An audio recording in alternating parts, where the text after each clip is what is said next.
what's been going on with the NFL draft. And so I saw this clip, Jemele Hill, Clarence Hill, talking about it. Ooh, and it piqued my interest. Roland. You think that the NFL is not used to a black kid, especially a black quarterback who comes from privilege. Okay.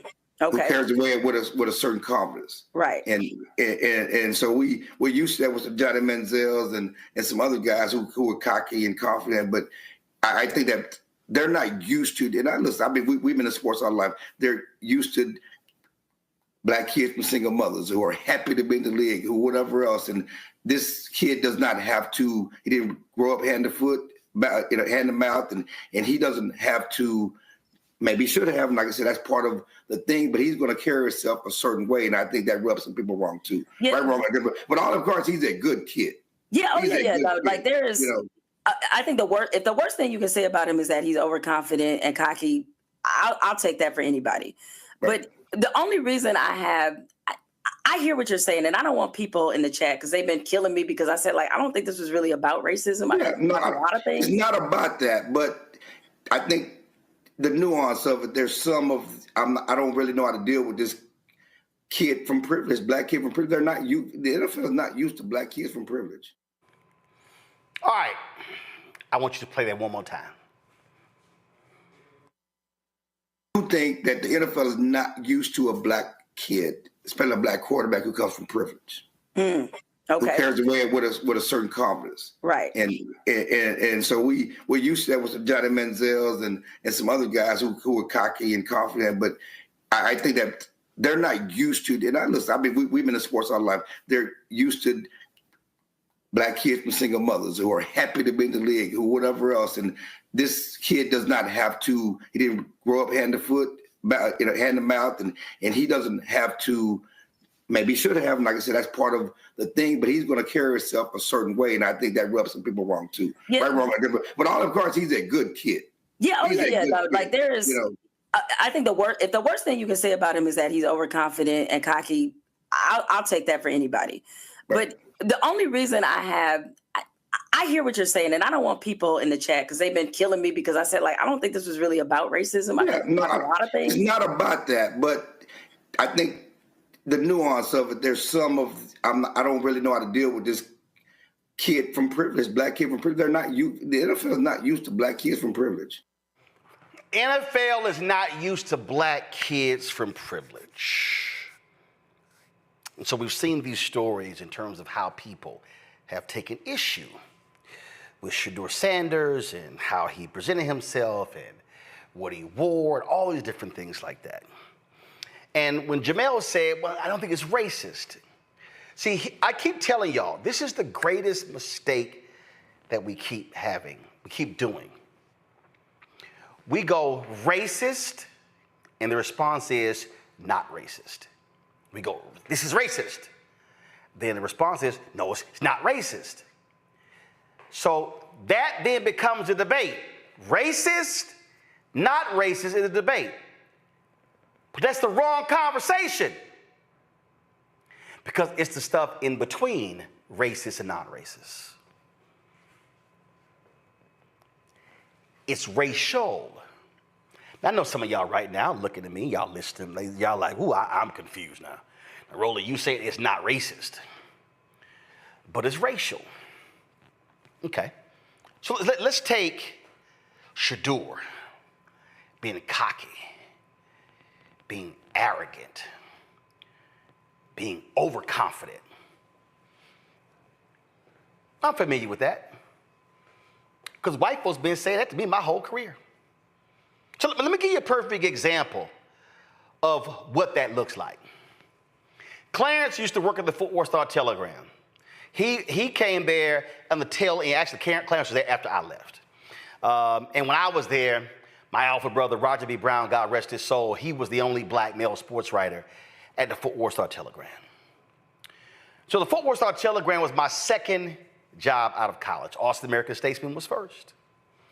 So here's what was interesting. In working at the Fort Worth Star-Telegram, I was a City Hall reporter. Now, mind y'all, I graduated from Texas A&M December 1991. I spent 13 months at the Austin American-Statesman. When I got the job at the Fort Worth Star-Telegram, that was my third promotion in 13 months. I don't think some of y'all heard what I just said. I was a South Neighbors reporter coming out. Matter of fact, I got to take it back. I interviewed the Austin American-Statesman. They offered me the job, $20,000 a year. I know I'm better. I ain't taking the job. Y'all got to offer me 22. Y'all got to offer me 10% more. Straight up. I know they were like, who the hell? Now understand, Knight Ridder was the second largest newspaper chain in the country. There was a guy named Bill Baker. He was vice president. Bill Baker, I met him at National Association of Black Journalists Convention. Bill Baker tells me that you know what? I think you would really work at one of our smaller papers. So he felt that, you know what? A good fit for me was their newspaper in Brayton in Florida. I looked at it and I was like, ooh, that circulation too small. Y'all too small. I'm better than that size paper. Bill Baker was stunned. He was like, wait a minute, hold up. Wait a minute, hold up. Did this black kid say he was better? Yes, I was. I was way better than the Brayton, Florida newspaper. So I got the Austin American-Statesman job. I'm there 6 months. They promote me to county government reporter. Unheard of. 7th month, the Houston Chronicle comes after me. Houston Chronicle, the largest newspaper in the Southwest, my hometown newspaper. They wanted me to cover the police beat. I was like, I can go back to Austin. I knew I wasn't covering the police beat because I ain't like the police beat. Now, I remember sitting there interviewing assistant managing editor Tommy Miller, and the look on his face was like, hold up, I know this black kid who is 7 months out of college is not telling me that he is not interested in working the police beat for 2 years at the largest newspaper in the Southwest United States. He was correct. I did not want to work the police beat because I knew I was better than that. I made it clear I wanted to work a political beat. He pulls a chart out to show me it's going to be at least 3-4 years before that could even remotely happen. I was like, well, I ain't coming here. Austin American-Statesman tells me, well, what they offering? Well, you talk yourself out of a job here at 27? Okay. 5 months later, Fort Worth Star-Telegram calls me. Offered me $32,100. The Austin American-Statesman says, can we match? No, y'all told me 27 was too much. Hell, you damn sure not gonna match 32. I wouldn't even let them counter. So I go to Fort Worth, City Hall reporter. I'm not even there a week. Riot breaks out at the Dallas Cowboys Super Bowl parade. They send me over there, race there, kick-ass coverage. They like, oh shit, this kid good. So check this out. I'm the City Hall reporter. There's a white guy who's a county government reporter. We're sitting across from each other. We're the same age. Now, what was interesting is that the white editors, he was aggressive. He was a go-getter. Loved him. But there was a period where he made a series of mistakes that required us to run corrections in the paper. Oh, I mean, just be careful, but when you're a go-getter, those things happen. I'm watching this, and I'm like, really? Now, I'm watching how the white editors are embracing him and, oh my God, putting him under their arm, but then looking at me like I'm an alien. 2 reporters, 1 black, 1 white, same age, city government, county government, and the white reporter was aggressive, was a go-getter, was assertive, had great potential for greatness.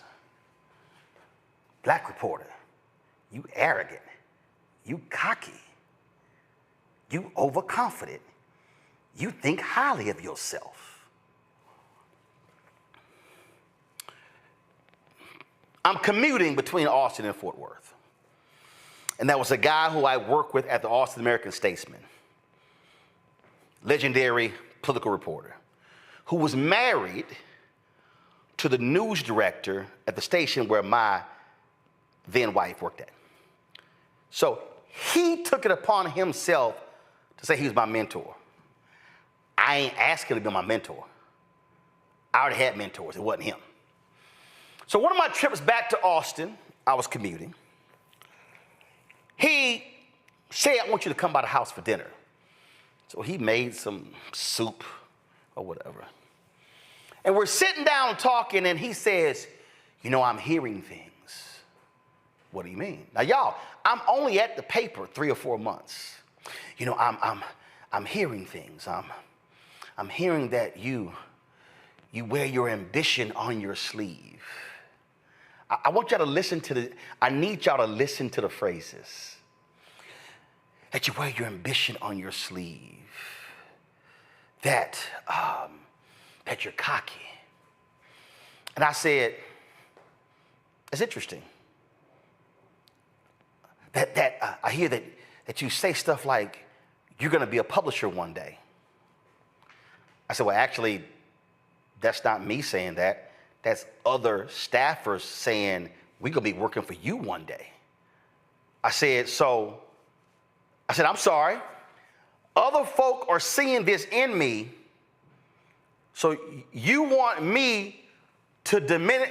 See, I'm about to say something because y'all about to miss this. So you want me to shrink who I am in order to make them more comfortable. So, white male reporter, and see, here's the crazy thing. That white male reporter is a national journalist. If I said his name, y'all know who I'm talking about. So both of our careers have gone national. But how they were looking at him was totally different than how they were looking at me. It gets better. So one day, I'm at my desk, and one of the two of my editors, Kate Northcott, now deceased, comes to talk to me. I don't know what the conversation was about, but I remember this part of the conversation. At one point, she's standing there, a little short. At one point, she goes, y'all gonna love this here. You need to get your production up.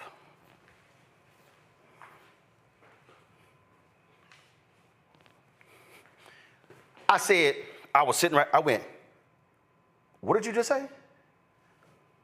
I said, excuse me? Y'all, I pushed my seat back. This is no lie. I pushed my seat back and I started walking in a circle. I started walking in a circle. Like, let me calm down before I cuss this white woman out.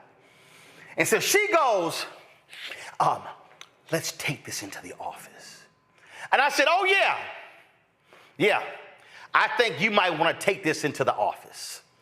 And so I then said, but I'm gonna need 5 minutes.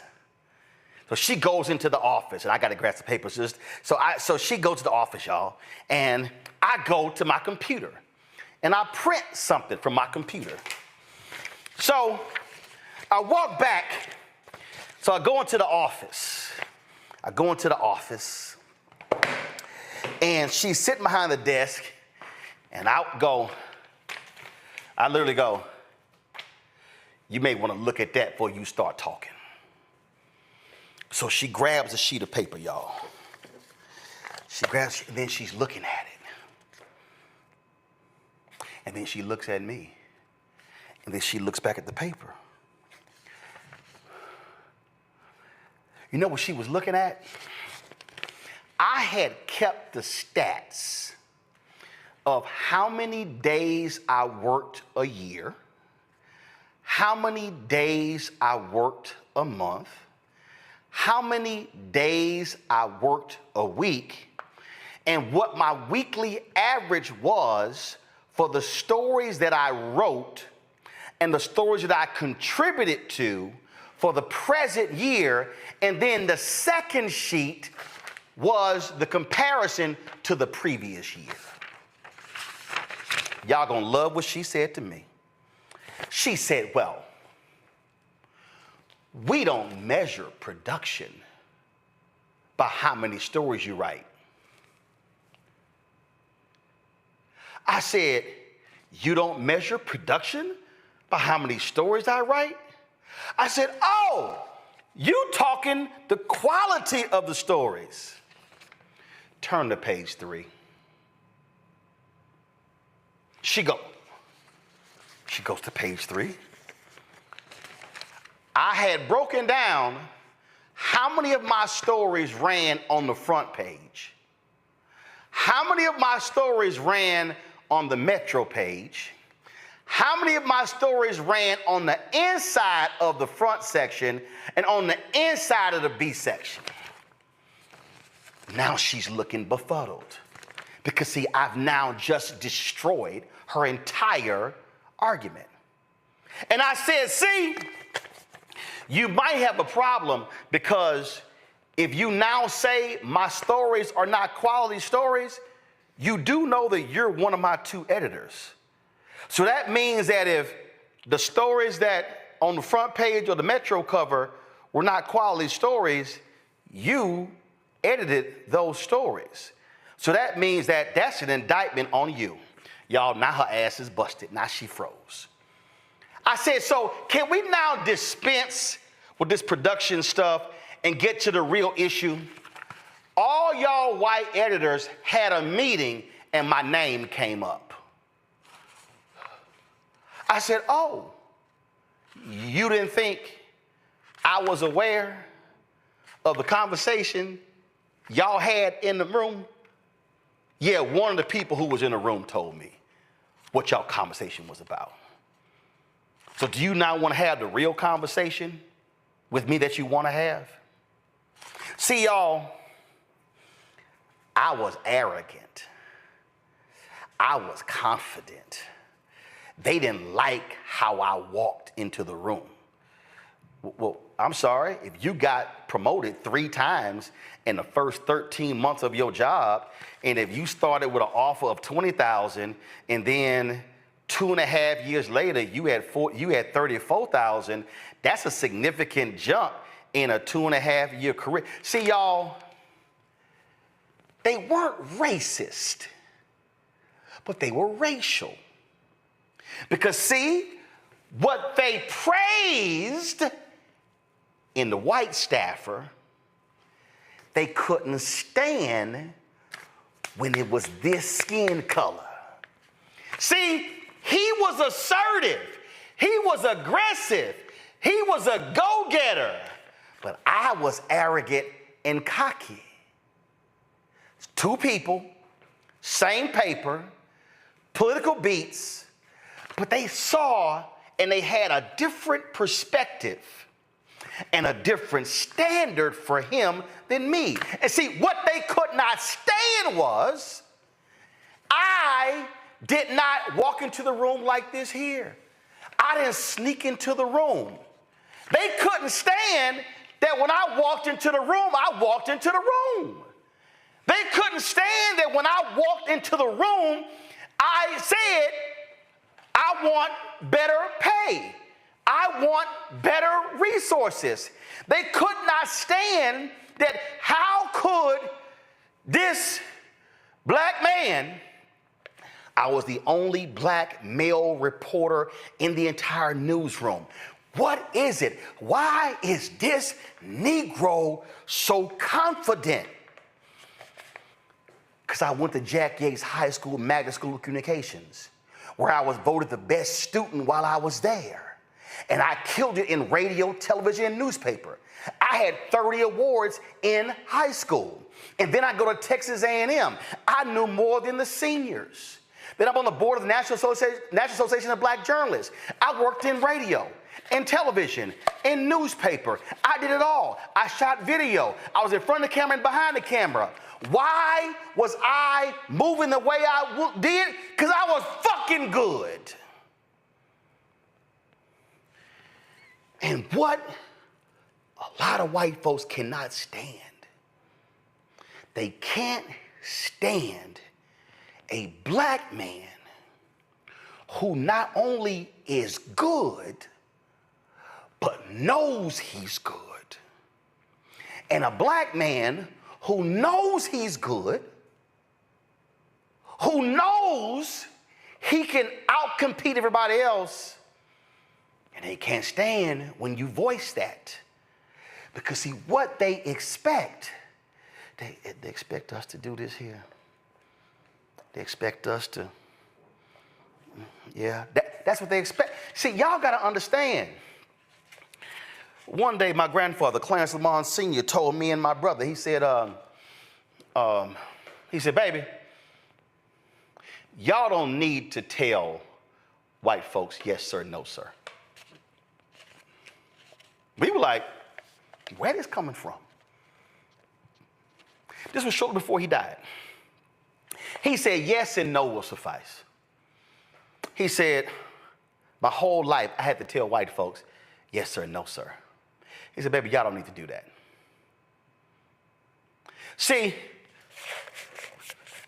what is hard for people to understand, and what is hard for even black people to want to admit, is that even some of us black people are uncomfortable with black swagger. Even some of us black people can't handle black confidence. We can't handle black self-assertiveness. We can't accept black self-worth. We can't accept, and I've had to deal with it, we can't accept when a black man walks into a room, sits at the table and says, we can start the meeting. Because they'll praise that in a white man.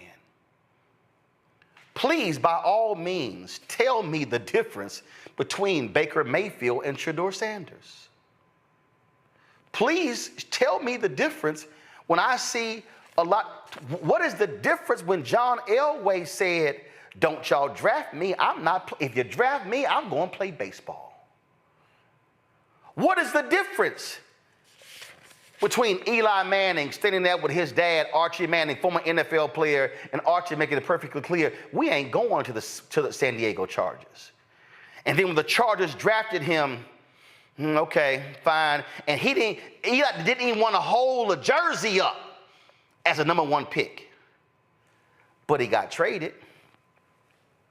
Do y'all remember when Steve Young said the same thing? But I remember another black ball player, Bo Jackson, said, Tampa Bay, don't y'all draft me. I ain't playing for y'all. See, we make a mistake when we say, that's racist. We have to understand what's racial. And racial is not conservative whites and liberal whites. Because I've had the experience with the racial dynamics from white liberals. Well, there's an expectation how you need to carry yourself. There's an expectation. They want us to reduce who we are. What Clarence Hill was saying to Jamel Hill was, Shedeur Sanders is a millionaire. Shedeur Sanders was making $4 or $5 million with NIL deals in college. Shedeur Sanders is not walking into the room with a broke daddy and who's in prison and a mama who's on welfare, and he's Shedeur Sanders ain't walking up to a head coach like Michael Irvin did when he called Tom Landry my new daddy. That ain't Shedeur Sanders. And see, these NFL, y'all gotta understand, Bill Roland laid it out in the $40 Million Slave. The NFL truly is the last plantation. Because the NFL's whole system is set up as a plantation. And it's hard for these 32 billionaires, only one who's not a white man, the Jacksonville Jaguars owner. It's a little hard to accept a supremely confident black man. See, y'all gotta understand, Shedeur don't have his daddy's talent. See, they could not deny his daddy's talent. Deion tells a story where he went to the combine, a team wanted to interview him, and Deion said, "What's y'all draft pick?" They were like 12 or 15. Deion said, "Oh, hell, I ain't talking to y'all. I ain't even gonna be around that long." This is the NFL saying, we need to teach him a lesson. This is the NFL saying, yeah, we need to teach him a lesson. He don't quite understand how we roll. And see, part of the other issue is that there's no other game other than the NFL. The CFL don't even compare. I mean, the reality is you got a lot of millions in the NBA, but you can make a lot of money in China and in Europe playing basketball. The NBA is still supreme, but you can still make millions over there. But the NFL is like, no, we the only game in town. So if you want to play in this league, you got to play by our rules. And I heard somebody say, well, the NFL, they'll draft anybody. They'll pick anybody because if you got the talent, you can play quarterback. No, that ain't true. Because there was a whole bunch of teams desperately needed a quarterback who wouldn't touch Colin Kaepernick. But Colin Kaepernick crossed the line. Colin Kaepernick said what James Baldwin said: I am not your Negro. I need us to understand when we're having these conversations, not everything that we endure can be classified as racist. But I can guarantee you that racial dynamics were certainly at play when it came to Shedeur Sanders being drafted. Going to our panel. Greg, I'm going to start with you. Well, I think, let me just say that what she just did, the nuance, the attention to detail, and crafting that bridge between your experiences and what we're seeing emerge with the young brother Sanders, I think was highly ambitious and is going to require a lot of reviewing for people and have to listen very deeply. Because in that metaphor, you would be Shedeur Sanders. And of course, I think in terms of metaphorically, I think you would be closer to Deion than Shedeur, in the sense that just like Travis Hunter clearly went where he went because of his gift, they couldn't deny your gift, and you wouldn't let them to. Wouldn't let them, but like Deion Sanders, you could do that because you had those gifts coming in. And also, closer to Deion Sanders and his son, much closer than his son in terms of class, you came from working class folk who knew what it was to break their backs and bust their asses to be in a space, and you were on a mission to extend what you had received into the next generation. So that having been said, since I don't anticipate watching the NFL anytime soon, I don't know what Shedeur Sanders will or will not do in the NFL. I do know, I think you made a number of critical points, and I'll end with this. But one near the end that you made there by drawing attention to NIL and the money that's being generated now, not just for star athletes at the college level, but for everybody on a roster for some of these places. I don't know what Bill Belichick's going to do chasing behind his young girlfriend down there in North Carolina. It looked like he was going to, but I know what Michael Vick might be able to do in Norfolk, and maybe there'll be one or two others. I'm hoping the good brother Reggie Bartlow at Tennessee State can do some things now. I think he's a better fit in some ways even than Coach George was, but ultimately we're facing a moment now where staying in school might actually be the thing that people start doing rather than subject themselves to the NFL plantation, because quite frankly, they can make a lot more money in college. And so I don't know how that's going to emerge, Roland. I'll end with that, brother, because I think we're in uncharted territory right now. See, Nola, what I'm laying out, and I need people listening, and you and I have had these conversations, I need people listening to understand that what I'm talking about when I say what is racial and not necessarily racist, you've got experiences in the foreign policy area. You've been in those rooms. You've been at those tables. You've been in those meetings.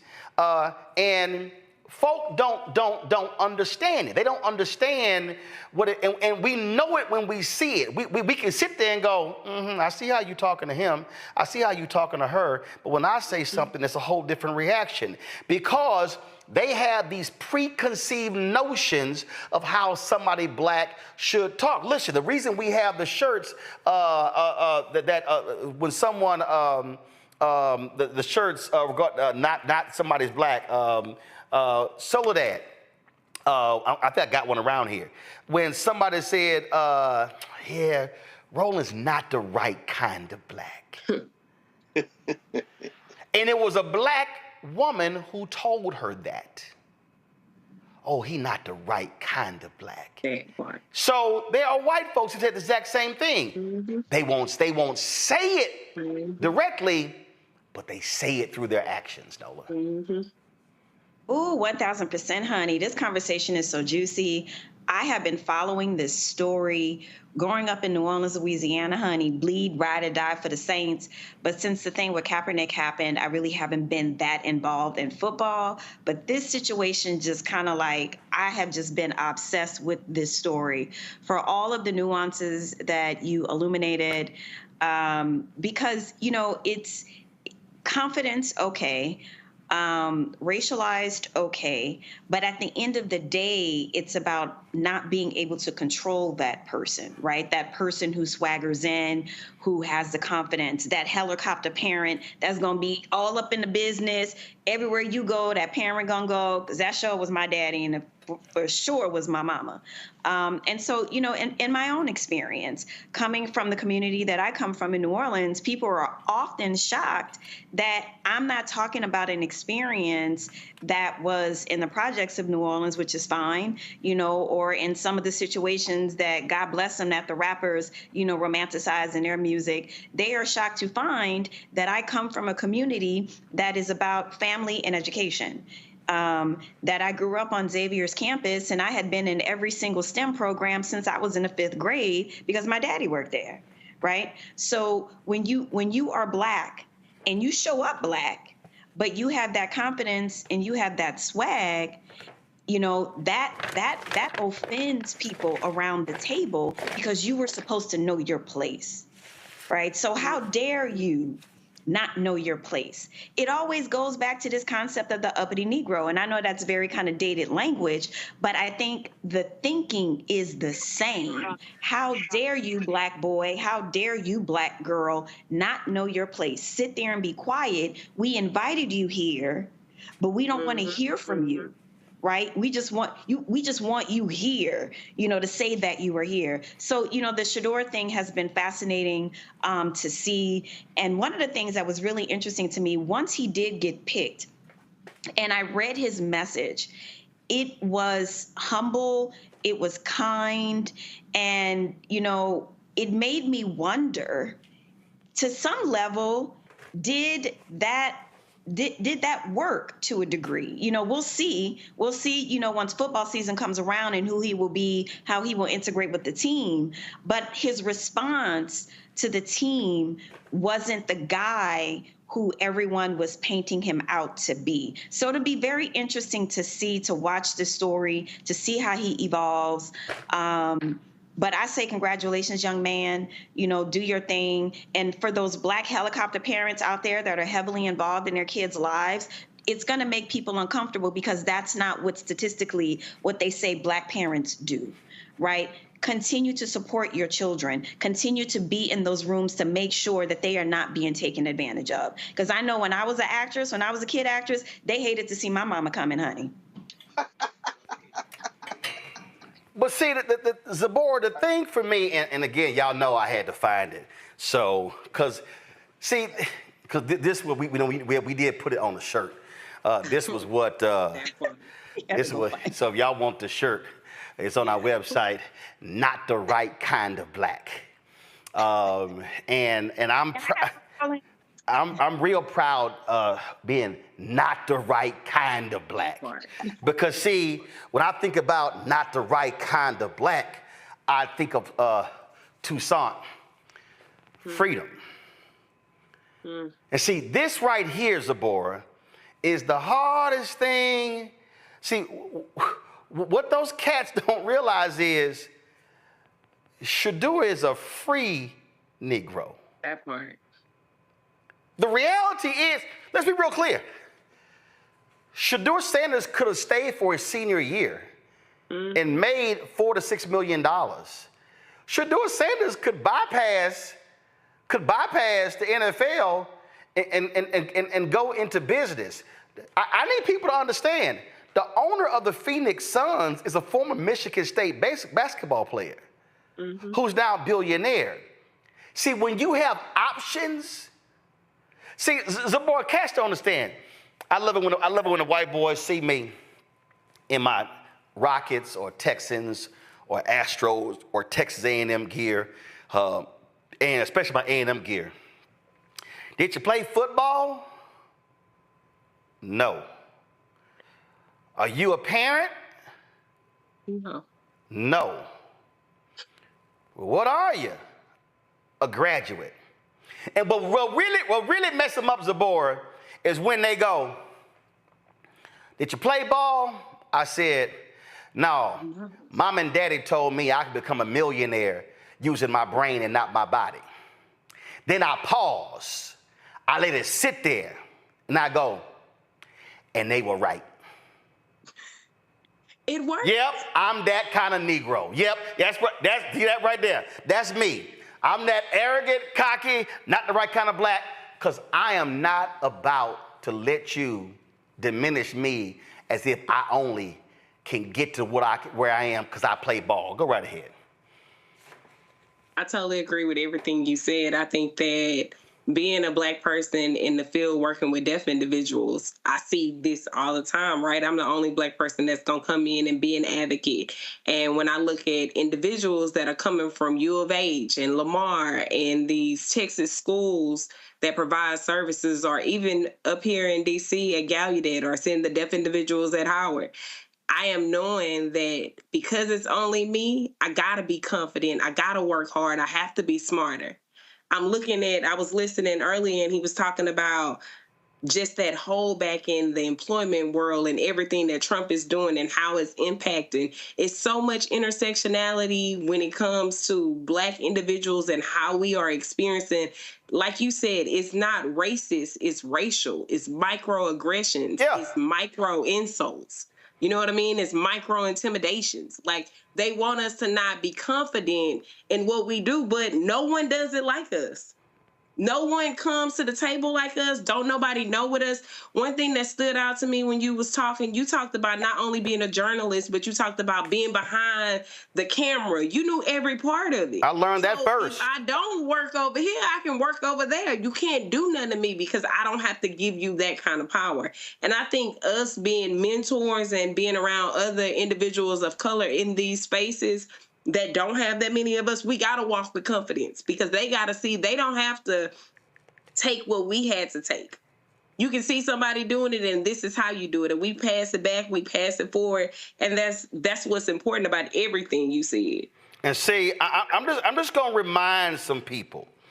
I just need to remind some folks. Because see, sometimes y'all got to understand. I know some of y'all saying, well, Roland, this ain't the same. That's Shedeur, whatever. Okay, all right. Do y'all remember this interview on ABC and this happened? I know I can get it. I know it. Very confident. I'm very confident. You see it so easily. Why? Because I believe it. And let me tell you why. What she said it with so much confidence the first time. But if you keep going on and on, so we can't keep interrupting. I mean, if you want, you got to understand that you're dealing with an image of a 14-year-old child, and this child gonna be out there playing with your old ass, and me gonna be in the grave. When she says something, we done told you what's happening. You deal with a little black kid, and let her be a kid. She'll answer it with a lot of confidence. Leave that alone. I'm very confident. You see it so easily. Yes, sir. See, I need people. See, I need y'all to understand what's at play. I keep telling y'all, may not be racist, but it's racial. And I need you to understand because, again, how in the world can this girl be so? And see, y'all, what's bringing it back for me is my niece. We call her Bird. Precocious, wonderful, creative mind, and a kindergarten teacher questioned a drawing of hers. And all of a sudden, when she came home, she kept saying, "Is this okay? Is this good?" We were like, "Whoa, where did this come from?" Then we found out what happened. That kindergarten teacher, literally, that interaction changed perspective. Oh, you know damn well we went to that school, got her ass booted out of that classroom. But see, I just need folk to understand that what you're dealing with here, and guess what? This ain't, now granted, we know he don't really claim us, but here is golfer Curtis Strange talking about Tiger Woods. I need y'all to listen to this. Certainly an incredible amateur record, but what do you say to those guys? Well, when you come out here, you know what I'm saying, your first pro tournament, you say, you know, I can win. Oh, I understand that. I've always figured that why go to a tournament if you're not going there to try and win? There's really no point in even going. That's the attitude I've had my entire life, and that's the attitude I will always have. As I would explain to my dad, second sucks, and third's even worse. That's just a feeling. But on tour, that's not too bad sometimes, though. That's not too bad, but I want to win. That's just my nature. You'll learn. I'm gonna roll that back. The last 10 seconds. I want y'all to look at the look on Curtis Strange's face and the little laugh. Watch this. Sucks, and third's even worse. That's just a feeling. But on tour, that's not too bad sometimes, though. That's not too bad, but I want to win. That's just my nature. You'll learn. I'm just kidding you. No, you're not just kidding. You'll learn. I'm just kidding. I'm playing that because I want people to understand how Dion raised his sons, how Dion made it clear to them how they are to operate, how they are to carry themselves.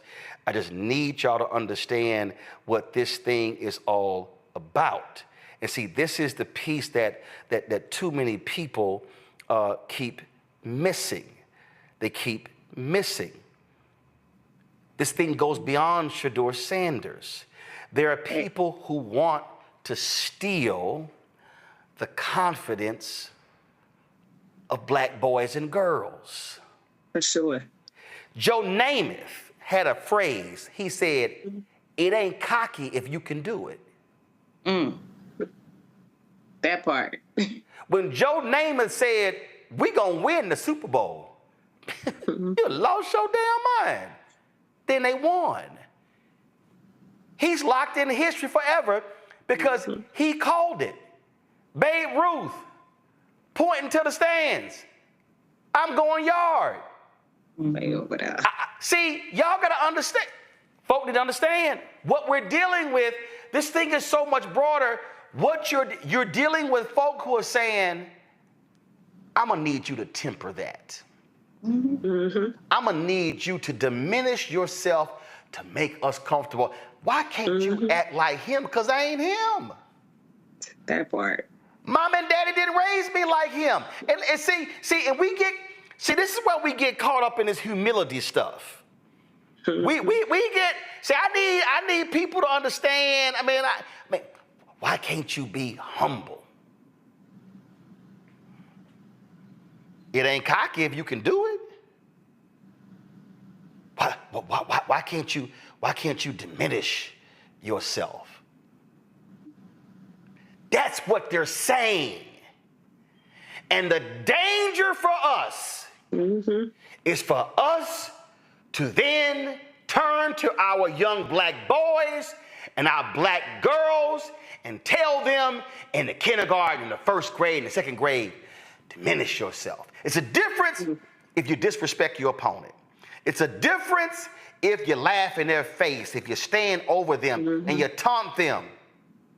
But damn it, if you that good and you get to wear their ass out, then I'm simply that good. And allow my greatness to speak for itself. Black people, be very careful when we begin to tell our own. You need to pull back. I think you too much. I'm just gonna leave y'all with this one here. I ain't gonna say her name, but one of my former colleagues at CNN came up to me, we had the same agent, and said, you know, I think you can be a bit much. And said, if you play this right, you could be like Lou Dobbs. And I went, I don't want to be Lou Dobbs. Well, what do you want to be? I want to be Roland Martin. I don't want to be Lou Dobbs. See, she felt that I was too much. She felt that when I walked into the room, that that I was just too much walking in the room. She no longer there.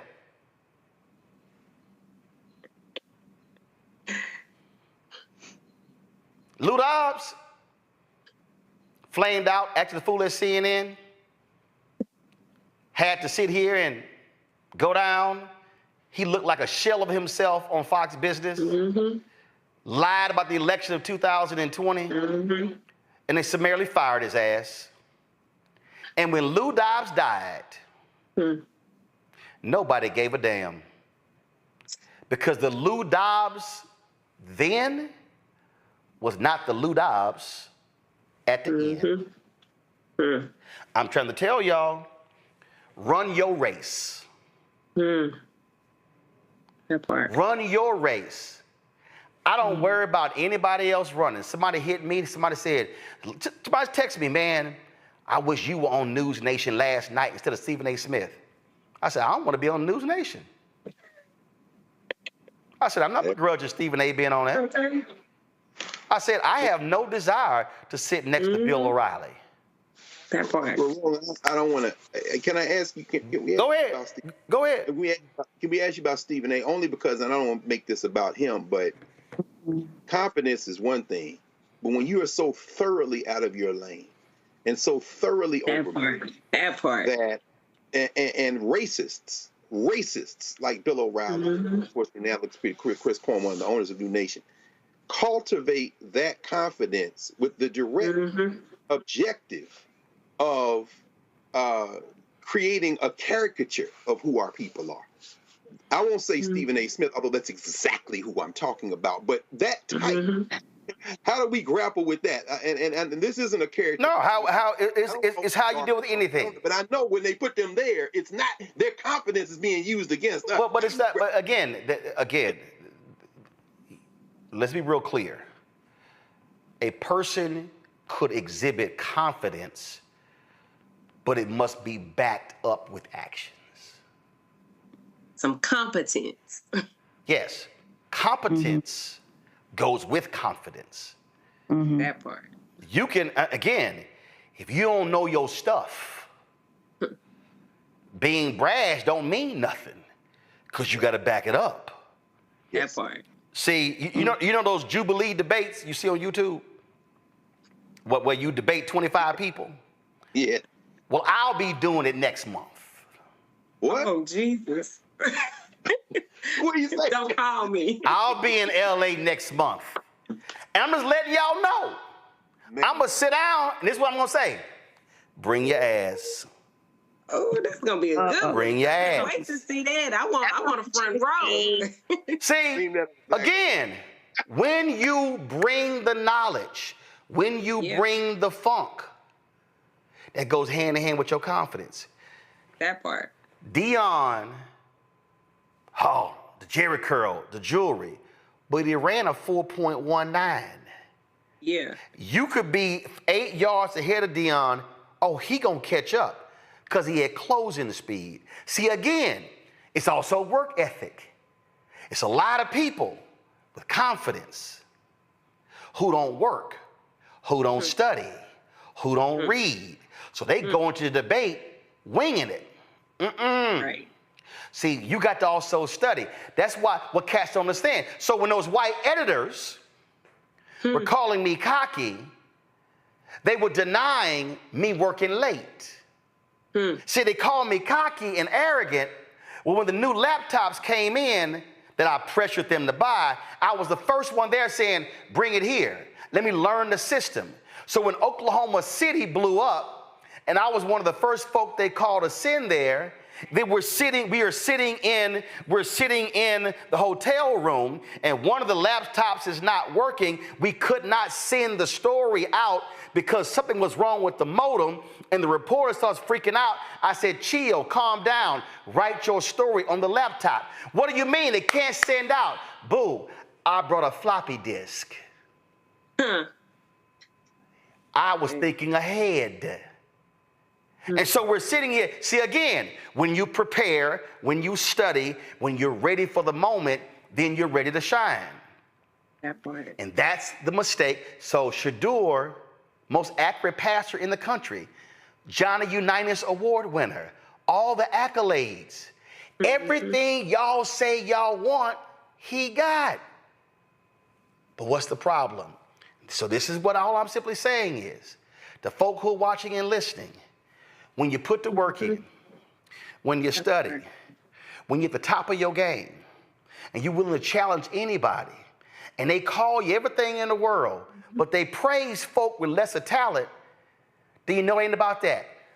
Last point, and this is what I said when I worked in white media. I am going to take away all of your excuses. I'm going to work on all of my weaknesses. I'm going to listen to you, look at my review. I'm going to work on all my weaknesses.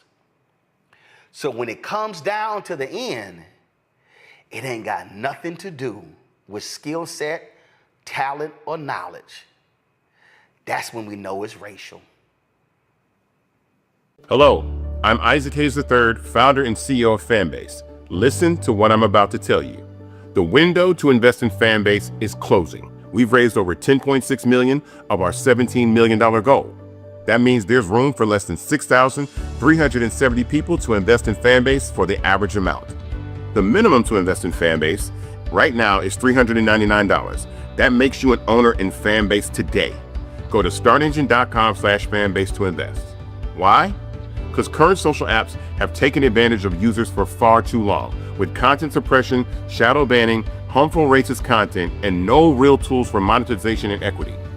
Fanbase has over 1.4 million users and counting, allowing anyone to reach all their following and monetize their content from day one. Social media is the new TV, and whoever owns the apps that distribute that content have the opportunity to own potential billion-dollar companies. While big platforms with uncertain futures are failing to serve their users, Fanbase is stepping up to fill the gap. Don't wait until it's too late. Invest now, invest for yourself and your future. Go to startengine.com/fanbase and own the next generation of social media.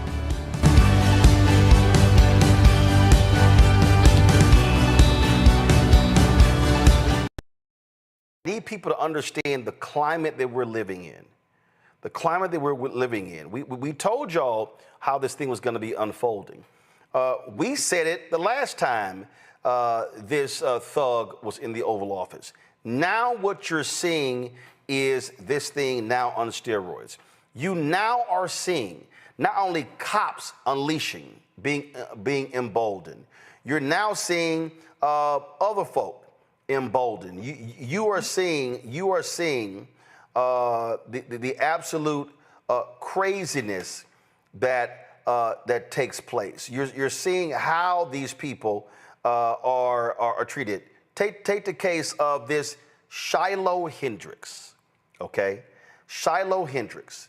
Now, some of you have seen the video of Shiloh Hendricks attacking a black child.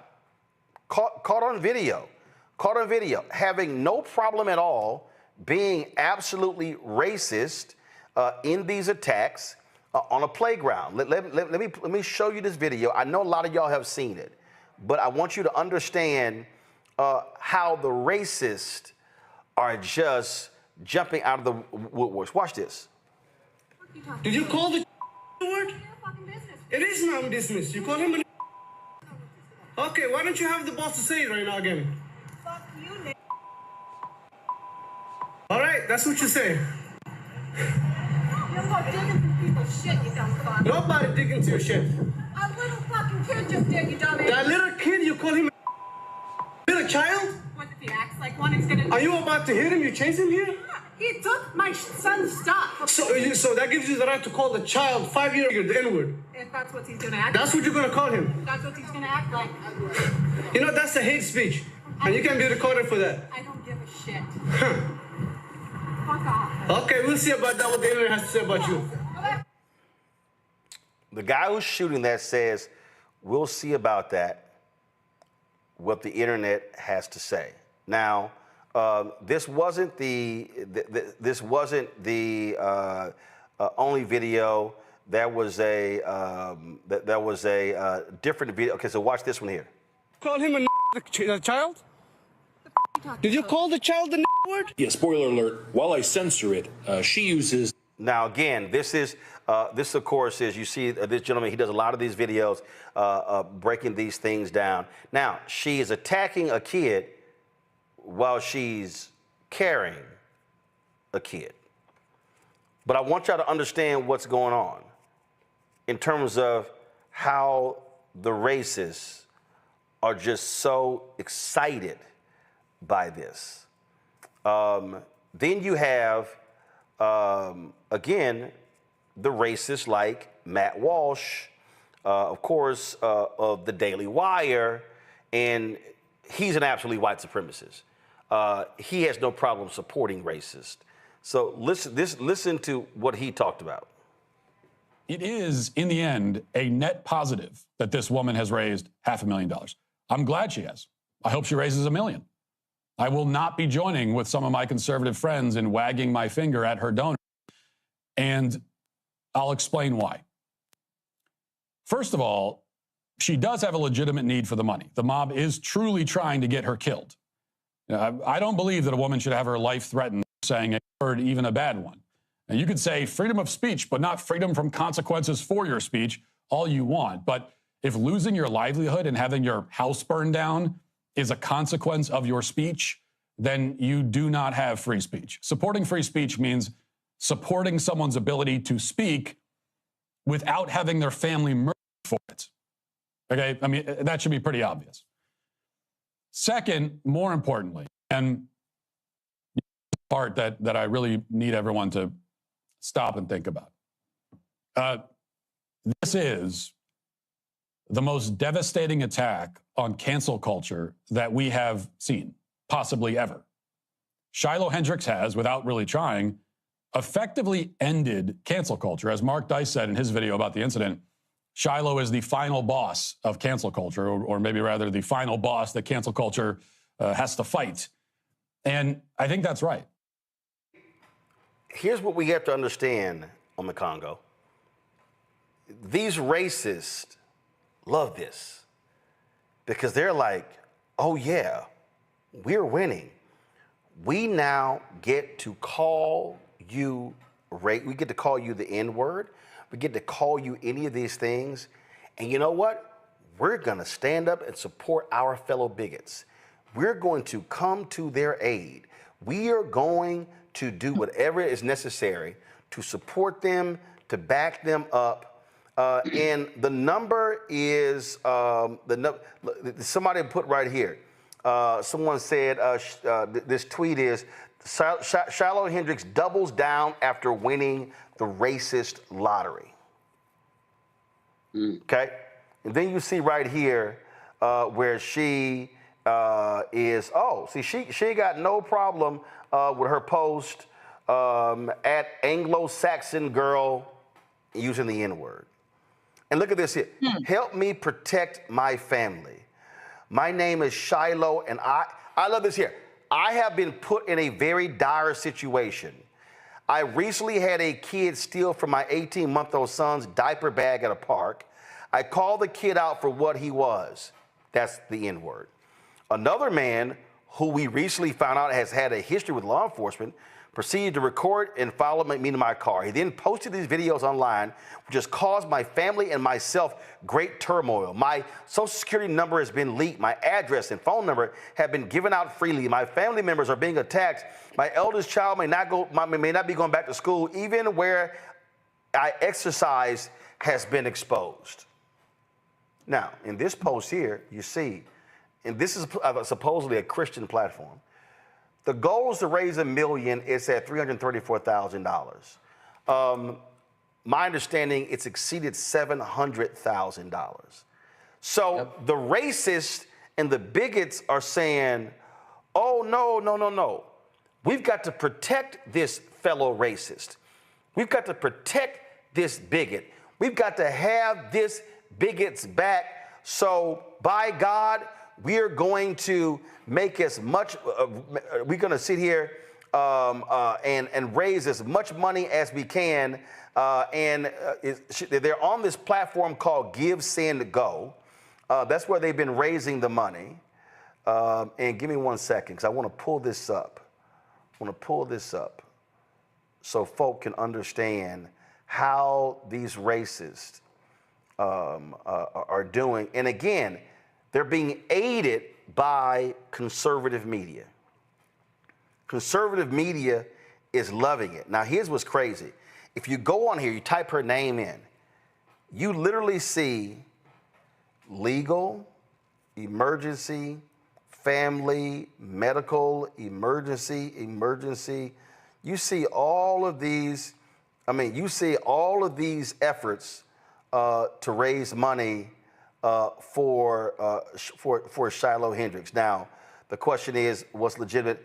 But we do know about $700,000 has been raised. That's what's crazy. These races are coming together and saying, yeah, here we go. One of our own.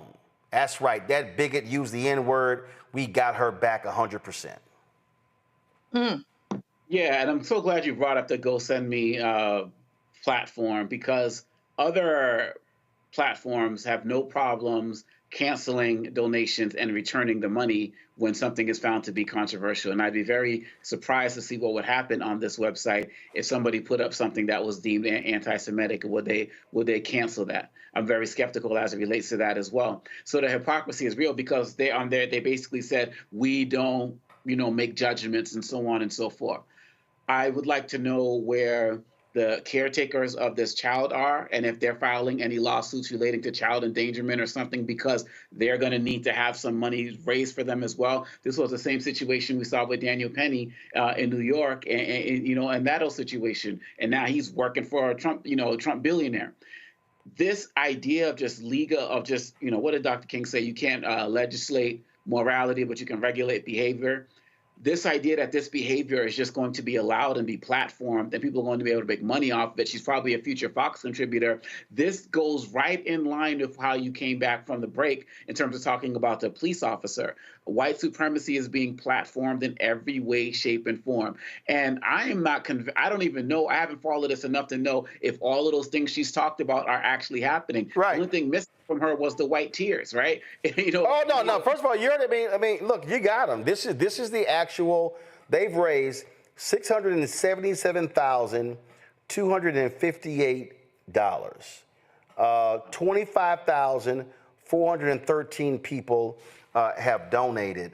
And you see right here, you see the list of donations, and look at her. Where do I even begin? The overwhelming support that my family and myself have received is unbelievable. I have never felt so scared, yet reassured in my life. It's truly a whirlwind of emotions. You're a racist.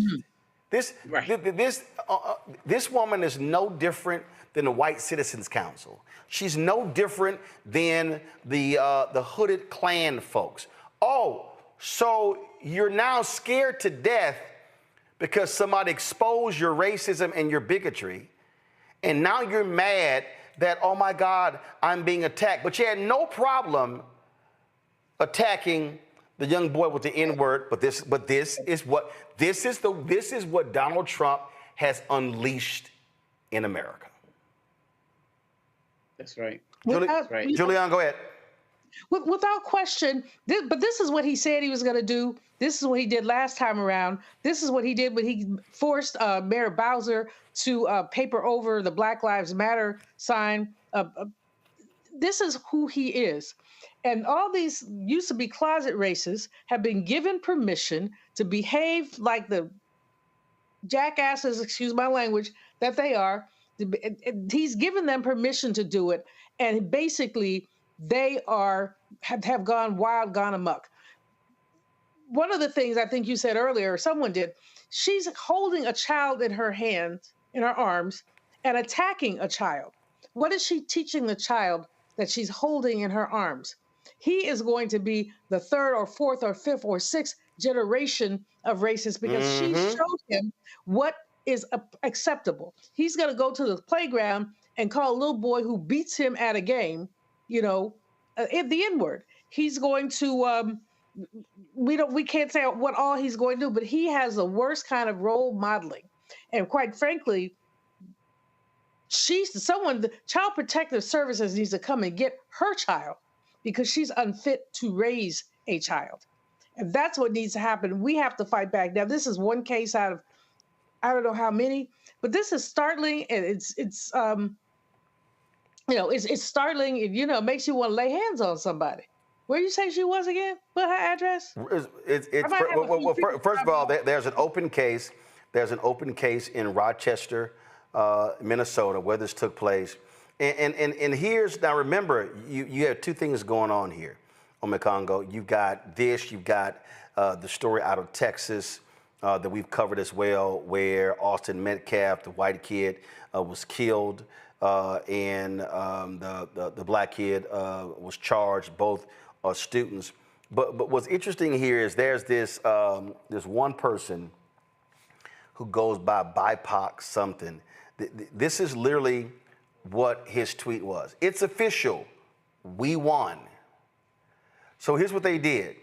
They showed how much has been raised to help the racist Shiloh Hendricks, and then they're comparing it to Carmelo Anthony, the young black kid who was charged with killing Austin Metcalf, and $520,000 was raised for his defense fund. But this person goes, "It's official, we won." Then when you go to this person's Twitter feed, they got 200,000 followers. They go by Christian colonizer. I screenshot in QT hateful, violent, ignorant, and racist tweets, hate and extremist content. X team, yeah, but you support racists. And then when you go underneath here, again, if you go underneath here, you're going to see all of these racists in their comments. And you're going to see all of the things they have to say because this is who they support. And people need to understand they are literally supporting bigots and bigotry. And I'm telling you right now, Donald Trump has absolutely, look at this person. We have raised over $120,000 in a few hours. This has sent a thermonuclear missile into the Overton window. Big credit for assisting all of these people.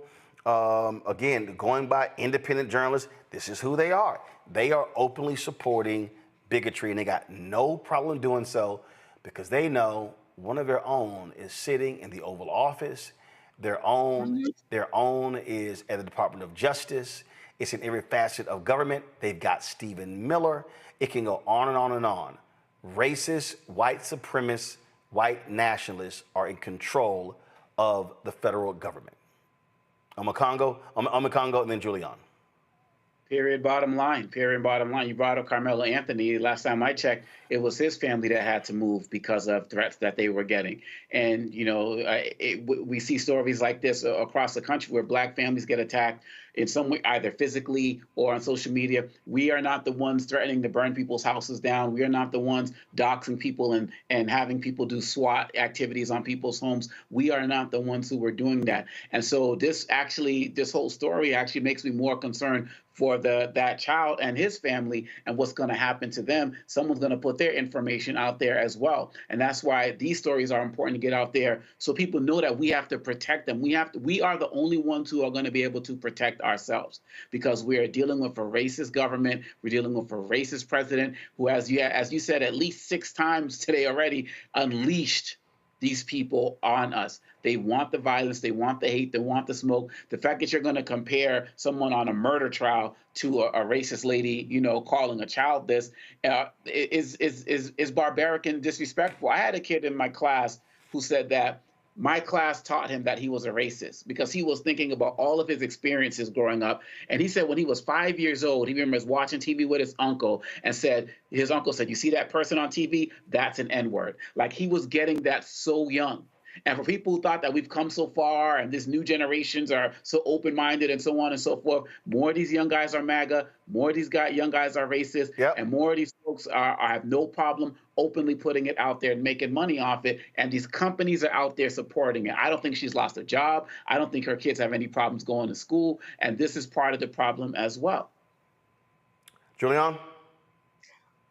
Omekongo has nailed it. I mean, what we have going on here is racists have been given permission to be racist. There was a time when racists kept it underground and undercover. They might use the N-word around their friends, but they would never use it in public. They would never identify with it. You know, they might grouse about it. But now, hey, all bets are off. The hoods have come off. They don't have to wear hoods anymore. The Klan is out. And this woman is one of them Klanettes or whatever they call them. And shame on her. But she doesn't have any shame. To even put up a GoFundMe page suggests, or whatever they call it, go, suggests that she has no shame. And all these people who are sending in the comments and the dollars have no shame either. And what it does say to me is that we have to, Black folks have to be ready.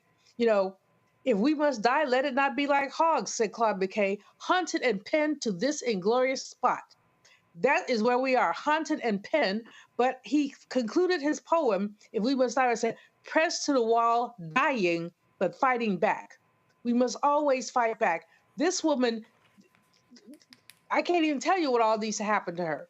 But it's not her personally, it's the lynching culture that has made it okay for a woman, a relatively young woman with a child in her arms. Why would you expose your child to that level of hatred? Why would you do that? Easy, because because it ain't no different than the people who invited their children and had them standing out there lynchings. You know this. Exactly. This is who they are. This is what their life is. And I just need people to understand that they're not going anywhere because they are being emboldened.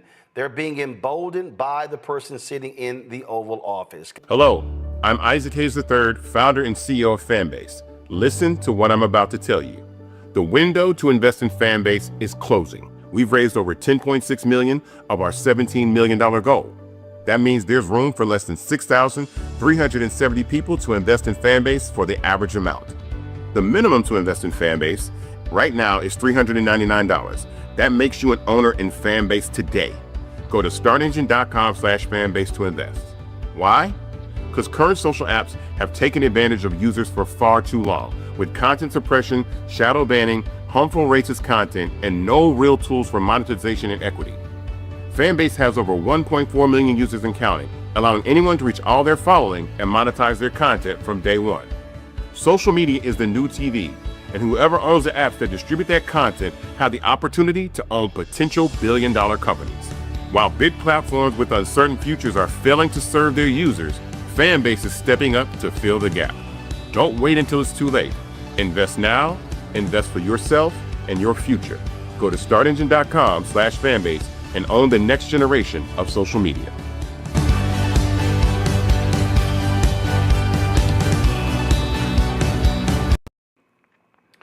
this was Van Jones talking to 3 black Trump voters in North Carolina, and one of them specifically talked about the issue of where he got his information from. Roland.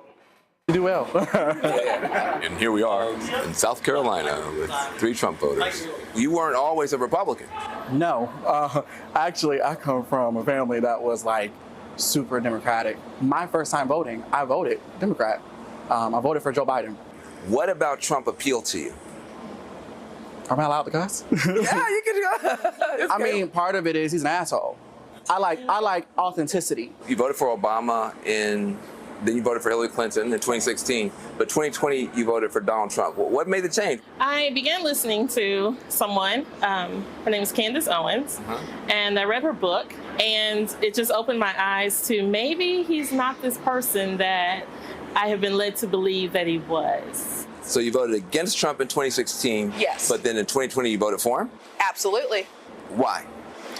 I saw how things were going during his first term, and I was pleasantly surprised, and I was pleased with what was happening. I saw the economy getting better. I saw country relations in certain countries getting better. What are some things that he's doing that you do like? For me, I like the border. I just don't like the idea of someone coming here illegally and getting benefits that can serve my community. So that's the reason why I support him on that border policy. When you think about the border, you think about people coming here who are getting more help than people who live here and who were born here. Yeah, and I got that perspective not from news channels. I got it from social media. TikTok is like a holy grail. We even see it with the things that we learn about the United States government. Outside of the United States, people are showing Americans, hey, look at what's going on. Do y'all know that your government is doing this? Have you seen this? Have you looked at it from this perspective? You know, people, when they think about a Trump voter, they usually think about like a white dude with like a red hat on and a pickup truck, and y'all are not that at all. So Donald Trump's team went in, they took down Harriet Tubman's picture for a quick minute. They're trying to like knock out the black museums. What does that have to do with the price of eggs, and how does that impact you? In some ways, it's a slap in the face. In other ways, I don't care. I care more about how I'm going to take care of my children. I don't think the average American cares about that. I know I am sick and tired of seeing black people sit there and complain about something, but not taking action and steps to actually try to change things in an appropriate manner. Under the Trump and Biden administration, they came to certain agreements with police departments to be less brutal toward the black community. Trump has now ended all that. How does that help the black community? I have a lot of issues with police reform and just with how police officers are treated as a whole. My husband is currently going through the process to become a police officer. The amount of hatred that cops get, even the best ones, I think has become a huge problem, because it has been, especially around election times, when it definitely comes out of like, oh no, the cops are bad, the cops hate you because you're black. They're immediately deemed as evil. This man is talking about running for a 3rd term. Now, what do you think about that? The 3rd term, for me, absolutely not.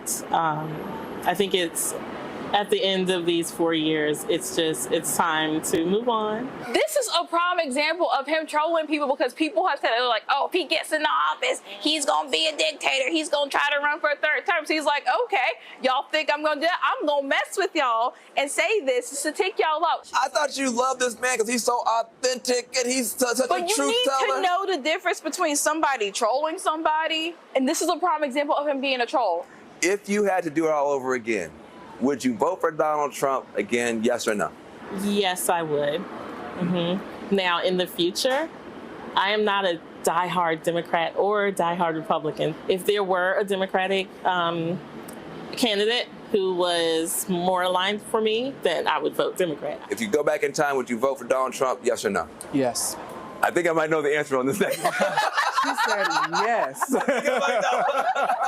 It's immediately yes. No, I'm sorry. If you had to do it all over again, would you vote for Donald Trump, yes or no? 1,000% absolutely yes.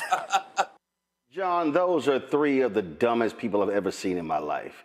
Okay, so let me just unpack what I heard. Now I know Morgan's like, oh no, you can't go there. Actually, I can go there, because those are 3 idiots. First and foremost. Well, I want to hear the rationale. I want to hear. No, here's why. First of all, when a woman in red, yeah, I was listening to Candace Owens. We know she lies. We know she just lies. Well, I was listening to Candace Owens and I read her book. Okay, you're listening to a grifter. Okay, so she's not giving you factual information. She's a grifter. Then let's go to this idiot dude who needs a haircut. Okay, so he's sitting here. Yeah, TikTok is the holy grail. I'm not getting my information from news channels. I'm getting it from TikTok. Here's what we know based upon polling. People who got information from news sources voted more so for Harris because they got factual information. Folk who got their information from non-news sources, they voted for Trump. So right there, he's listening to people who don't know what the hell they're talking about. Then, I kind of like it that he's an asshole. Okay. I don't know how you can run against that, because if you just choose not to be an idiot, I mean, I don't know how you could do that. But then you got the other woman, I'm sick of black people who don't try to do something to fix the situation. I'm sorry. Those three were in North Carolina. I recall something called Moral Mondays.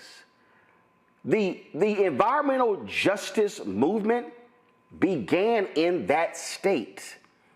They have been fighting fascism in North Carolina since Obama won in 2008. And then this, my husband's trying to be a cop and these bad things they say about cops. Would you like us to do the roll call of black people who have been killed by cops? Would you like for us to actually do that? I mean, so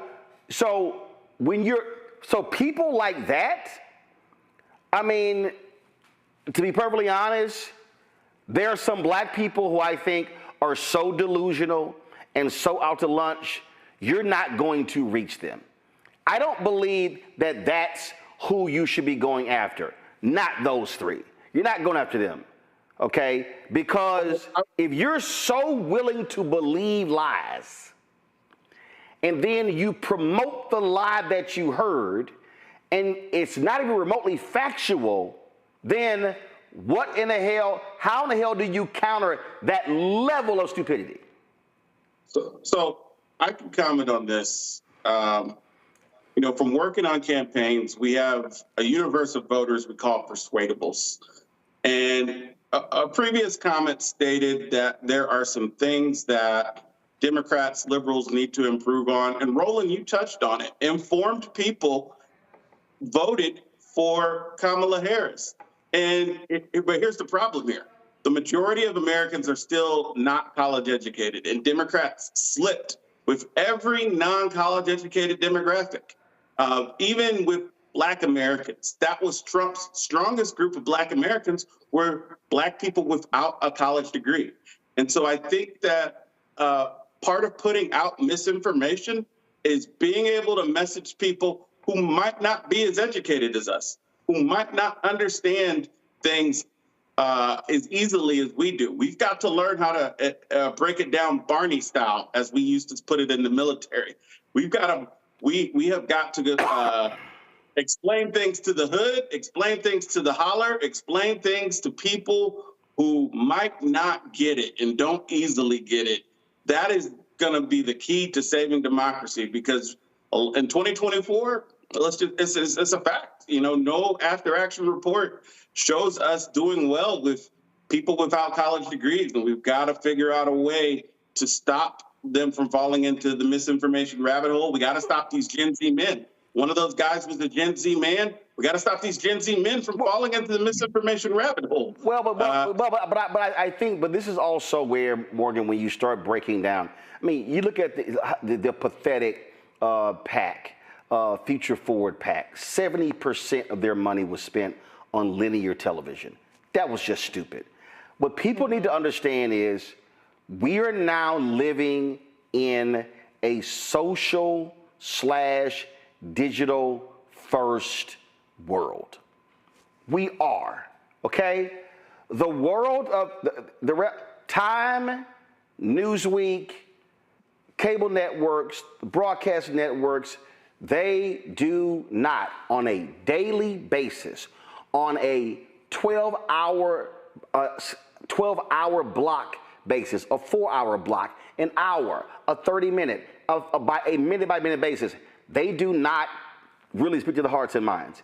If you do not have a targeted social digital strategy where you're flooding the zone with real, truthful information that's also entertaining, you're gonna lose. Absolutely. Absolutely. We've been in this digital age. Yeah. And by the way, it's not an accident that you have someone who is Gen Z, younger people, who are mostly getting their information from TikTok. I hear that all the time when talking to young people. Why is that? Because TikTok is free, right? Right. And so if you're at this point trying to be a well-informed consumer of lots of information sources, well, get ready to pony up. How much money for digital subscriptions? It's going to be, I know I pay $12 to be able to read my local paper, the Columbus Dispatch. Then if you want to try to read New York Times, Wall Street Journal, all these online platforms, support Roland Martin. And I'm pulling up TikTok right now to sit here, to keep going, because I'm gonna say something about it. Go ahead. Yeah, it's free.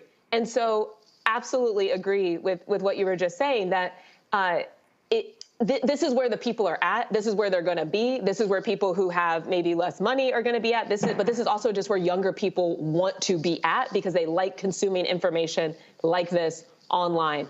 And it's not an accident, though, or it's not an inevitability, I should say, that there's only certain kinds of platforms that get traction over others, like a TikTok, or some of the way that the ad market has been structured with Google and Facebook. So here's why I push back a little bit on this is just the inevitability, or Democrats have done enough here. Is when's the last time you heard a Democrat talk about this? When's the last time you heard a Democrat talk about the market structure that has allowed local media to be decimated over the past 20 years? But hold up. Right? To answer your question.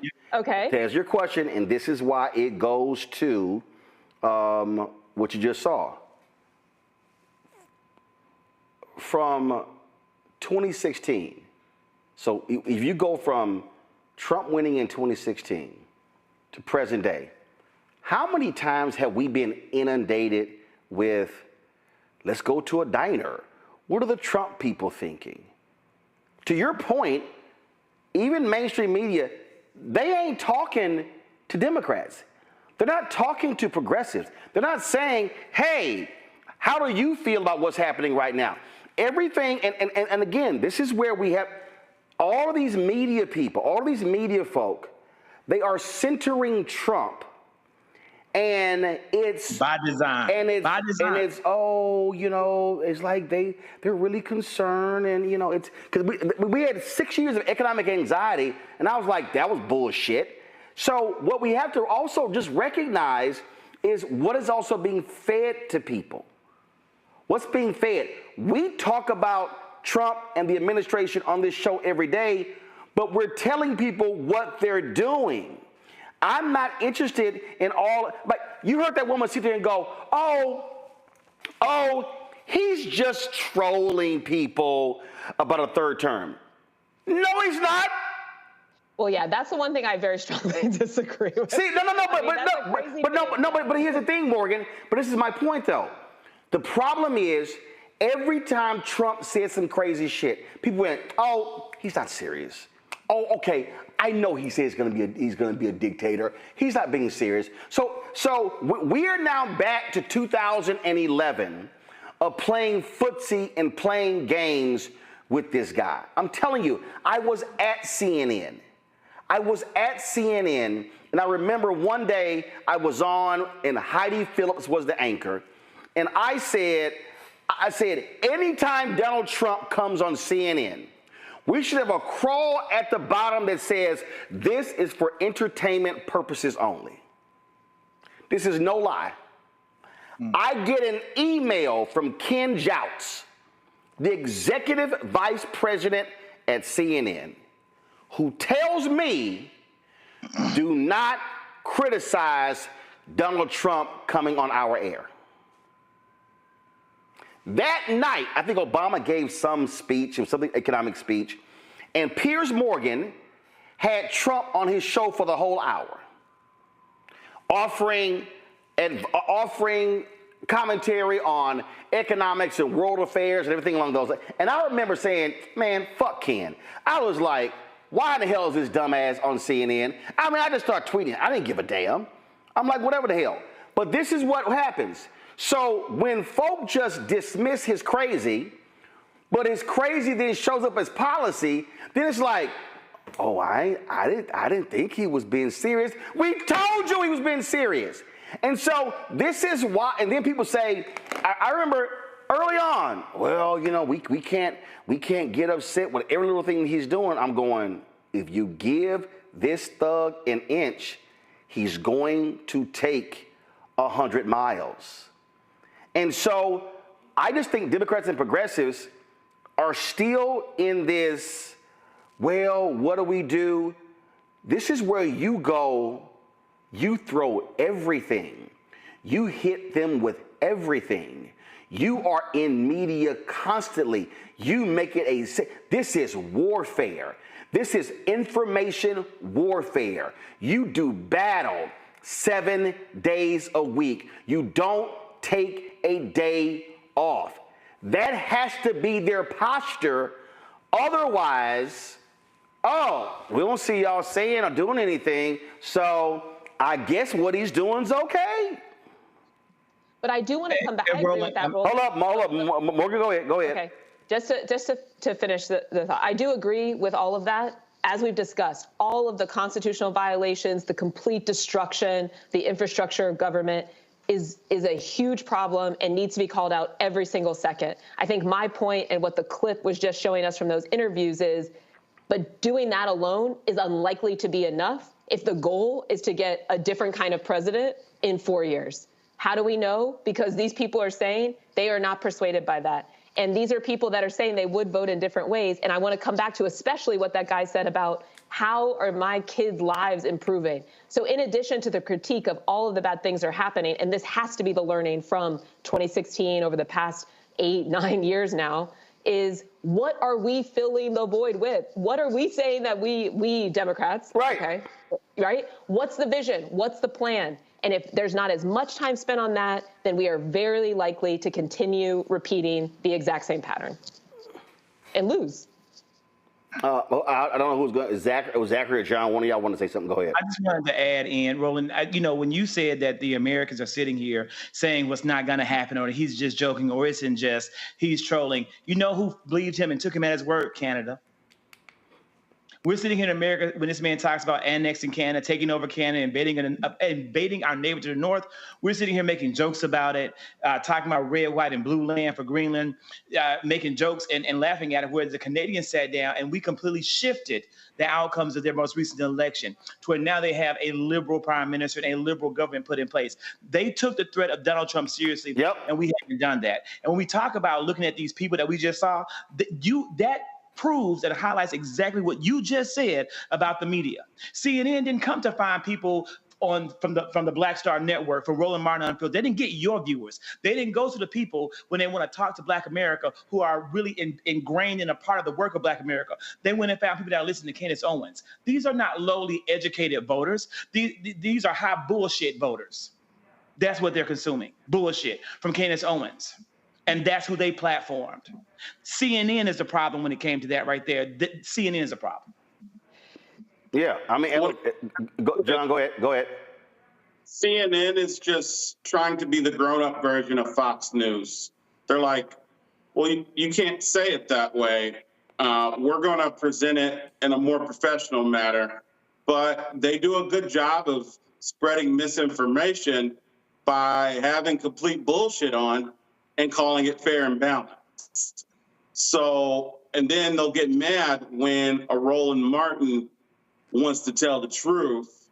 They get mad if any Black or liberal reporter wants to tell the truth, that's more a violation at CNN than spreading misinformation. So CNN has played a role in eroding our democracy. They just don't do it as blatantly as Fox News or Newsmax.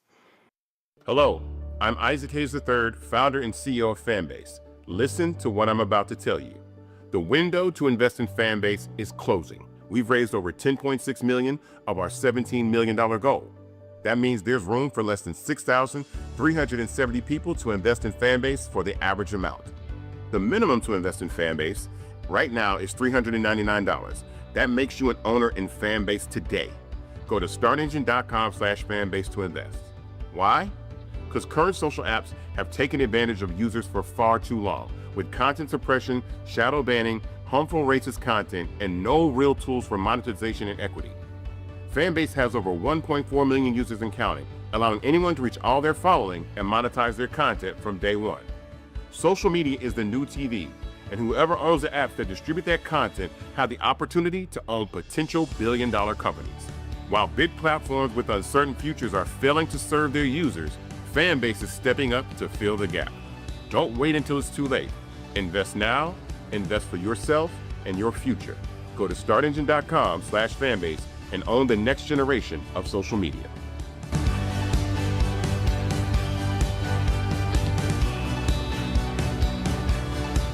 Folks, jury selection in the case of Sean Diddy Combs has been postponed after the federal judge granted a request from the defense team. The prosecution, they objected to that. This is the final step to narrow down the potential jurors from 45 down to the folks who were here at the jury, as well as the alternates. Legal analyst Candace Kelly was sitting in the courtroom today. Candace joins us right now. So what the heck happened? Well, here's what happened. You had 45 jurors that we had these hundreds of jurors finally whittled down to. And so today was supposed to be the day where the attorneys were supposed to ask the jurors, and they were going to seat those 12 jurors and 6 alternate jurors. What happened was that over the weekend, there was one juror who wrote the court and said, look, for my well-being, I really don't want to be a part of this. And then there was another potential juror who actually lied on his questionnaire. He was a part and is a part of a lawsuit against the city of New York, and he did not disclose that. So because of that, we are now down to 43 jurors. What the judge was scared of was that if the jurors were seated today, then they would spend the next 48 hours thinking about their situation, and then they'd have even more jurors pulling out, and then Monday would be a no-go. So he decided, let's just wait till Monday. We're going to seat all of the jurors, and then thereafter, we're going to go right into our opening argument. So that's what happened. They want to make sure that this pool stays intact. So it's a pool of 45, but it's going to be narrowed down to exactly how many? It's going to be 12 jurors and then 6 alternate jurors for a total of 18. And right now we're at 43 because of those 2 jurors who are no longer part of this process. Gotcha. And so, but it's not like there's going to be a delay in the trial. There's simply a delay in this final jury selection process.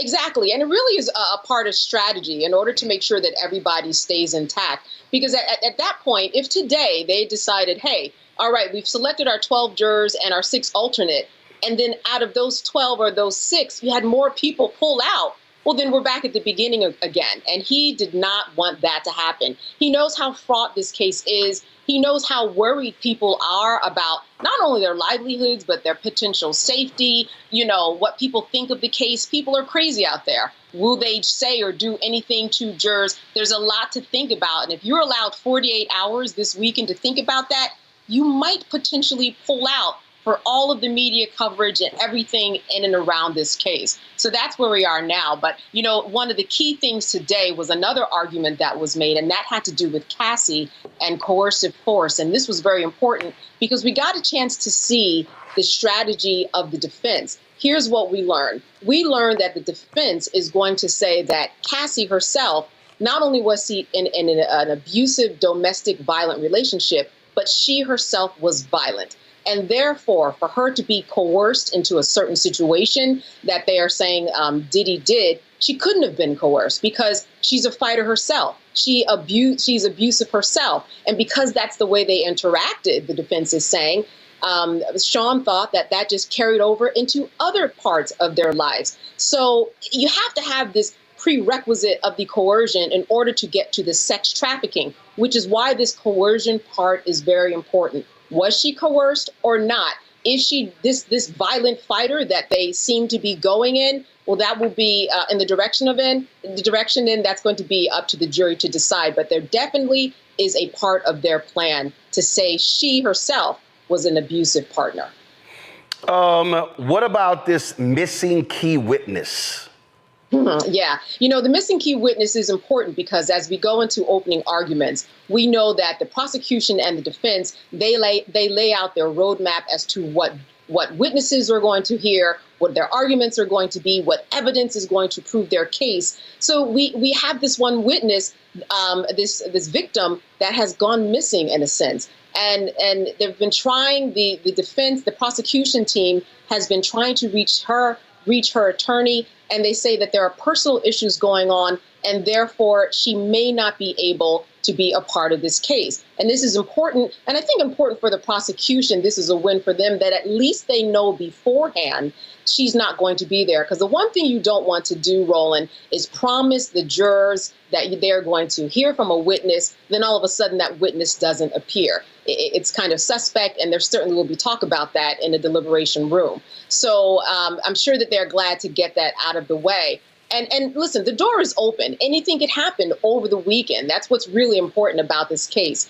It is so huge being compared to the OJ trial.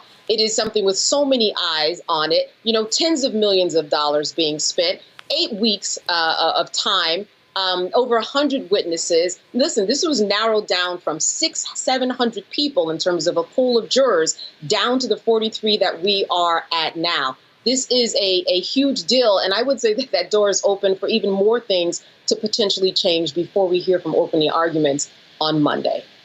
All right, then. So it's a lot going on there, and this is expected to last some 2 months. And again, the prosecution, what they actually have to prove is that these parties crossed the line from being drug-fueled sex parties to coercion. And then really what the defense is going to be saying is, look, this was consensual. These are two consenting adults. Roland, a lot of people speak about this case in terms of this being compared to the R. Kelly case. The difference between this and R. Kelly is that there were no children involved in this particular case, which is why the defense is going with these are consenting adults that are part of this. A lot of people have also been asking, well, if this is a RICO case and you have different people, getting together and you're part of this criminal enterprise, where are the other people? Well, we're going to find out, I'm sure, that the other people made deals. Now, is this good for the prosecution? No, because if they made deals, they possibly could have lied in order to get those deals. But this is why we are seeing Sean Combs singularly in this courtroom, because other people have made deals, but we will certainly hear from those other people on the witness stand tell their story. Oh, indeed, indeed. All right, Candace, appreciate that breakdown. Hello, I'm Isaac Hayes III, founder and CEO of Fanbase. Listen to what I'm about to tell you. The window to invest in Fanbase is closing. We've raised over $10.6 million of our $17 million goal. That means there's room for less than 6,370 people to invest in Fanbase for the average amount. The minimum to invest in Fanbase right now is $399. That makes you an owner in Fanbase today. Go to startengine.com/fanbase to invest. Why? Because current social apps have taken advantage of users for far too long, with content suppression, shadow banning, harmful racist content, and no real tools for monetization and equity. Fanbase has over 1.4 million users and counting, allowing anyone to reach all their following and monetize their content from day one. Social media is the new TV, and whoever owns the apps that distribute that content have the opportunity to own potential billion-dollar companies. While big platforms with uncertain futures are failing to serve their users, Fanbase is stepping up to fill the gap. Don't wait until it's too late. Invest now, invest for yourself and your future. Go to startengine.com/fanbase and own the next generation of social media.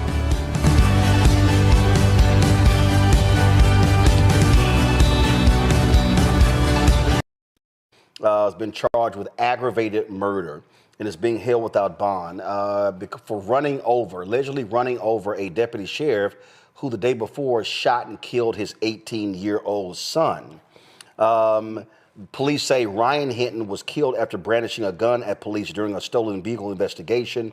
A gun was found at the scene. There's no indication that he fired it. Now, this is the courtroom scene, but I want y'all to check out what happened as he was coming into court. Now, you see all of these cops surrounding him, but let me show you what happened before this as he walked in. Go to my iPad. This brother here was not, I mean, they stared him down, he stared them down.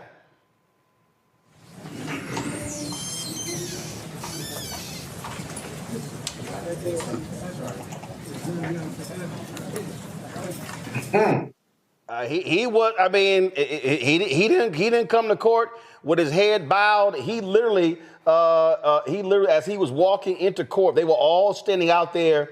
As a matter of fact, this looks like actually as he was, I think, was leaving court. You see, this is the courtroom there. And what I'm trying to understand, and again, here's what I'm trying to understand. And Scott, maybe you can help me from a lawyer standpoint. Why are all of these cops in the courtroom standing behind him? They're not on duty. Guys, roll the video y'all played earlier. And I know people are allowed into the courtroom, but this scene just looks weird to me that he's surrounded by all of these deputy sheriffs. I'm just curious. Yeah, it looks like it's a small courtroom. It's still a public proceeding, and given that one of their own was allegedly killed by this individual, they showed up. There's only one person behind him that's really beside to the side, and behind him, two people who were there for security, which is not unusual. The rest of them are there to show solidarity for the loss of one of their own, as a show of force, also sending a message to the judge and anyone looking, right, that we don't want this idea, we don't want this to go south in regard to whether he gets let out on bail or otherwise. So it's a form of intimidation of the judge, of the defense attorney, as well as the prosecutor, but they're free to be there. You can see at least one of them has a cross over their badge, which is a signal of having lost one of their own. Now, he's free to stare down who he wants to stare down, but that's all about intimidation and support. That's all that is, and that's what those police organizations do. Vigilantism, if this is true, is never the answer, and he's going to get convicted if their evidence is sufficient. But at the same time, there's a lot wrong with the criminal justice system and how police officers operate. And you can understand the emotion of this parent who lost their child to gun violence of the police. And what happened Randy, on Friday, Hinton and the family had gathered at the lawyer's office to watch police footage of his son being shot to death by the police. And in a statement from the lawyer, Hinton was understandably distraught watching the police body cam footage, was unable to finish watching the video. In the meeting, there were Cincinnati Police Department folks in the meeting as well. And then when it was over, he left in his own vehicle and he went searching for that cop and found him directing traffic, and he mowed him down. Right. You know, I was reading about this story, and it's a tragedy, and certainly we would hope that that's not the answer. But I'm going to say it candidly. I understand. I mean, he watched, I'm a mother of two sons, and he watched his son get killed by that police officer. And from what they're saying, it does not appear that the police officer was fearful for his life. They stopped these boys, you know, for a car theft or something, right? Something that is not legal, but certainly not something that a child needs to die over. So this man watched this cop kill his son. Again, I'm not saying it was right, but I understand. This was a comment from the Cincinnati Police Chief, Mustafa, said, "We do not expect the officers to wait until they're fired upon. in terms of returning fire. But, you know, listen, this is extremely emotional. It's sad that his son is dead, this cop is dead. It's sad all the way around. I mean, it is. We never want to see anyone's life being taken, shortened, those different types of things. You also have to understand that, well, you know, when a parent loses a child, there's mental distress that is a part of that. And sometimes you're not thinking clearly. Then, you know, so, yeah, you know, for me, you know, I'm a man of faith. You know, I'm definitely going to pray for folks. But at the same time, you know, we've done so many stories on this show where police officers have taken the life of innocent individuals. So, you know, we continue to try and make sure that there's real police reform. And we try and also make sure that, you know, we're doing everything that we can to make sure that, you know, folks are held accountable when they do that. So, you know, we'll see how it all plays out in the courts. My father used to always say, don't ever let anybody see you lowering your head. Always keep your head up. I hope that that is a message that folks receive to make sure they keep their head up. Folks, so tonight, a major update in the case that shocked Mississippi and the nation. Michael Corey Jenkins and Eddie Terrell Parker, two black men who were brutally tortured by a group of former cops known as the Goon Squad, have reached a $2.5 million settlement in their civil lawsuit against Rankin County Sheriff Brian Bailey. On January 24, 2023, 6 officers, 5 Rankin County deputies, and 1 Richland police officer raided a home in Braxton, Mississippi without a warrant. Jenkins and Parker were handcuffed, beaten, humiliated, subjected to racist abuse. Jenkins was shot in the jaw during a mock execution that went horribly wrong. All 6 officers have been convicted on both state and federal charges, serving a combined 132 years in prison. The original lawsuit sought $400 million. Under the settlement agreement, Rankin County will pay $500,000, while the county's insurance will cover the remaining $2 million. This is again, a huge case. We covered this case, had Malik Zulu Shabazz, the attorney, on as well. It marks the largest settlement in Mississippi's history for a police case involving excessive force or municipal liability. And again, we'll see what happens. Look, I wouldn't be surprised if Donald Trump pardons these cops on their federal charges, because that's what we are seeing more and more of. Hello, I'm Isaac Hayes III, founder and CEO of Fanbase. Listen to what I'm about to tell you. The window to invest in Fanbase is closing. We've raised over $10.6 million of our $17 million goal. That means there's room for less than 6,370 people to invest in Fanbase for the average amount. The minimum to invest in Fanbase right now is $399. That makes you an owner in Fanbase today. Go to startengine.com/fanbase to invest. Why? Because current social apps have taken advantage of users for far too long, with content suppression, shadow banning, harmful racist content, and no real tools for monetization and equity. Fanbase has over 1.4 million users and counting, allowing anyone to reach all their following and monetize their content from day one. Social media is the new TV, and whoever owns the apps that distribute that content have the opportunity to own potential billion-dollar companies. While big platforms with uncertain futures are failing to serve their users, Fanbase is stepping up to fill the gap. Don't wait until it's too late. Invest now, invest for yourself and your future. Go to startengine.com/fanbase and own the next generation of social media.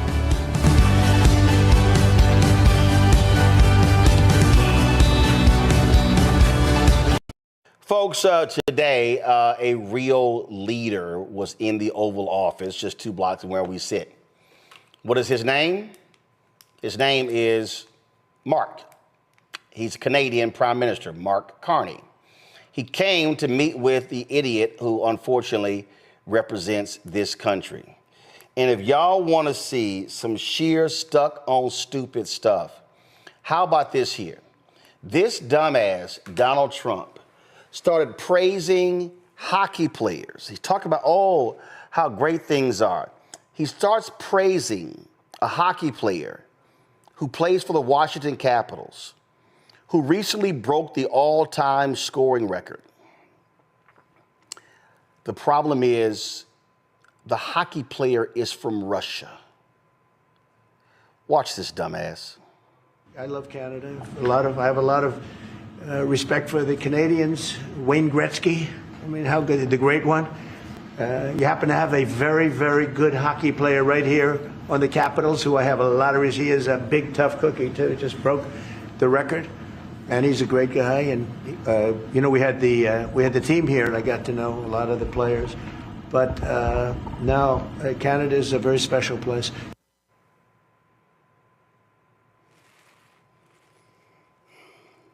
I don't give a damn about hockey, but I know Alex Ovechkin.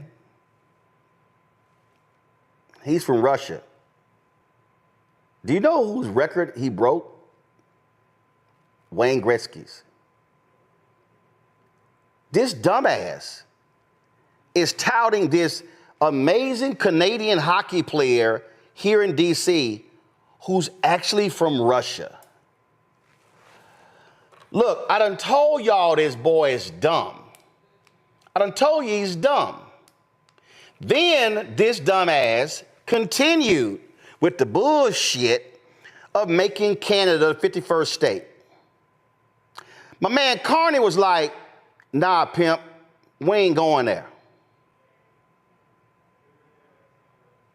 As you know from real estate, there are some places that are never for sale. That's true. We're sitting in one right now, you know, Buckingham Palace that you visited as well. That's true. And having met with the owners of Canada over the course of the campaign last several months, it's not for sale, won't be for sale ever. But the opportunity is in the partnership and what we can build together. And we have done that in the past. And part of that, as the president just said, is with respect to our own security. And my government is committed for a step change in our investment in Canadian security and our partnership. And I'll say this as well, that the president has revitalized international security, revitalized NATO, and us playing our full weight in NATO, and that will be part of it. True. And they have. It gets worse. This idiot, I done told y'all, he's truly one of the dumbest people I've ever seen in my life. Y'all, this idiot said, yeah, I mean, it ain't like we do much business in the United States with Canada. He got fact-checked in real time by the Canadian Prime Minister. Press play. During the campaign, Prime Minister Carney talked about the American betrayal. How do you react if Canada decided not to shop in the American store as much as before and decided to partner with other countries? Well, we don't do much business with Canada from our standpoint. They do a lot of business with us. We're at like 4%. And usually those things don't last very long. You know, we have great things, great product. The kind of product we sell, nobody else can sell. Including military. Look, we make the best military equipment in the world, and Canada buys our military equipment, which we appreciate. But we make the best military equipment in the world by far. The missiles, the submarines, everything. Everything we have is really top notch. Respectfully, Canadians' view on this is not going to change on the 51st state. Secondly, we are the largest client of the United States in the totality of all the goods. So we are the largest client of the United States. We have a tremendous auto sector between the two of us, and the changes that made have been helpful. 50% of a car that comes from Canada is American. That's not like anywhere else in the world. And to your question about is there one thing? No, this is a bigger discussion. There are much bigger forces involved, and this will take some time and some discussions, and that's why we're here, to have those discussions, and that is represented by who's sitting around the table. Go to my iPad. This is Republicans against Trump. In 2024, the U.S. did over $600 billion in trade with Canada, including $350 billion in exports and $250 billion in imports.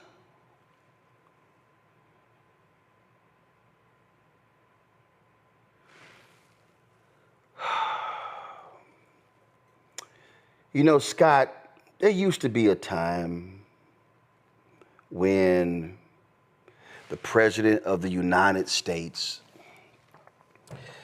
would board Air Force One, and you would see that blue and white plane, and you would say, we're sending our best to talk to the world. And that was a time when visiting dignitaries would come. They would have these they're called sprays, in the Oval Office.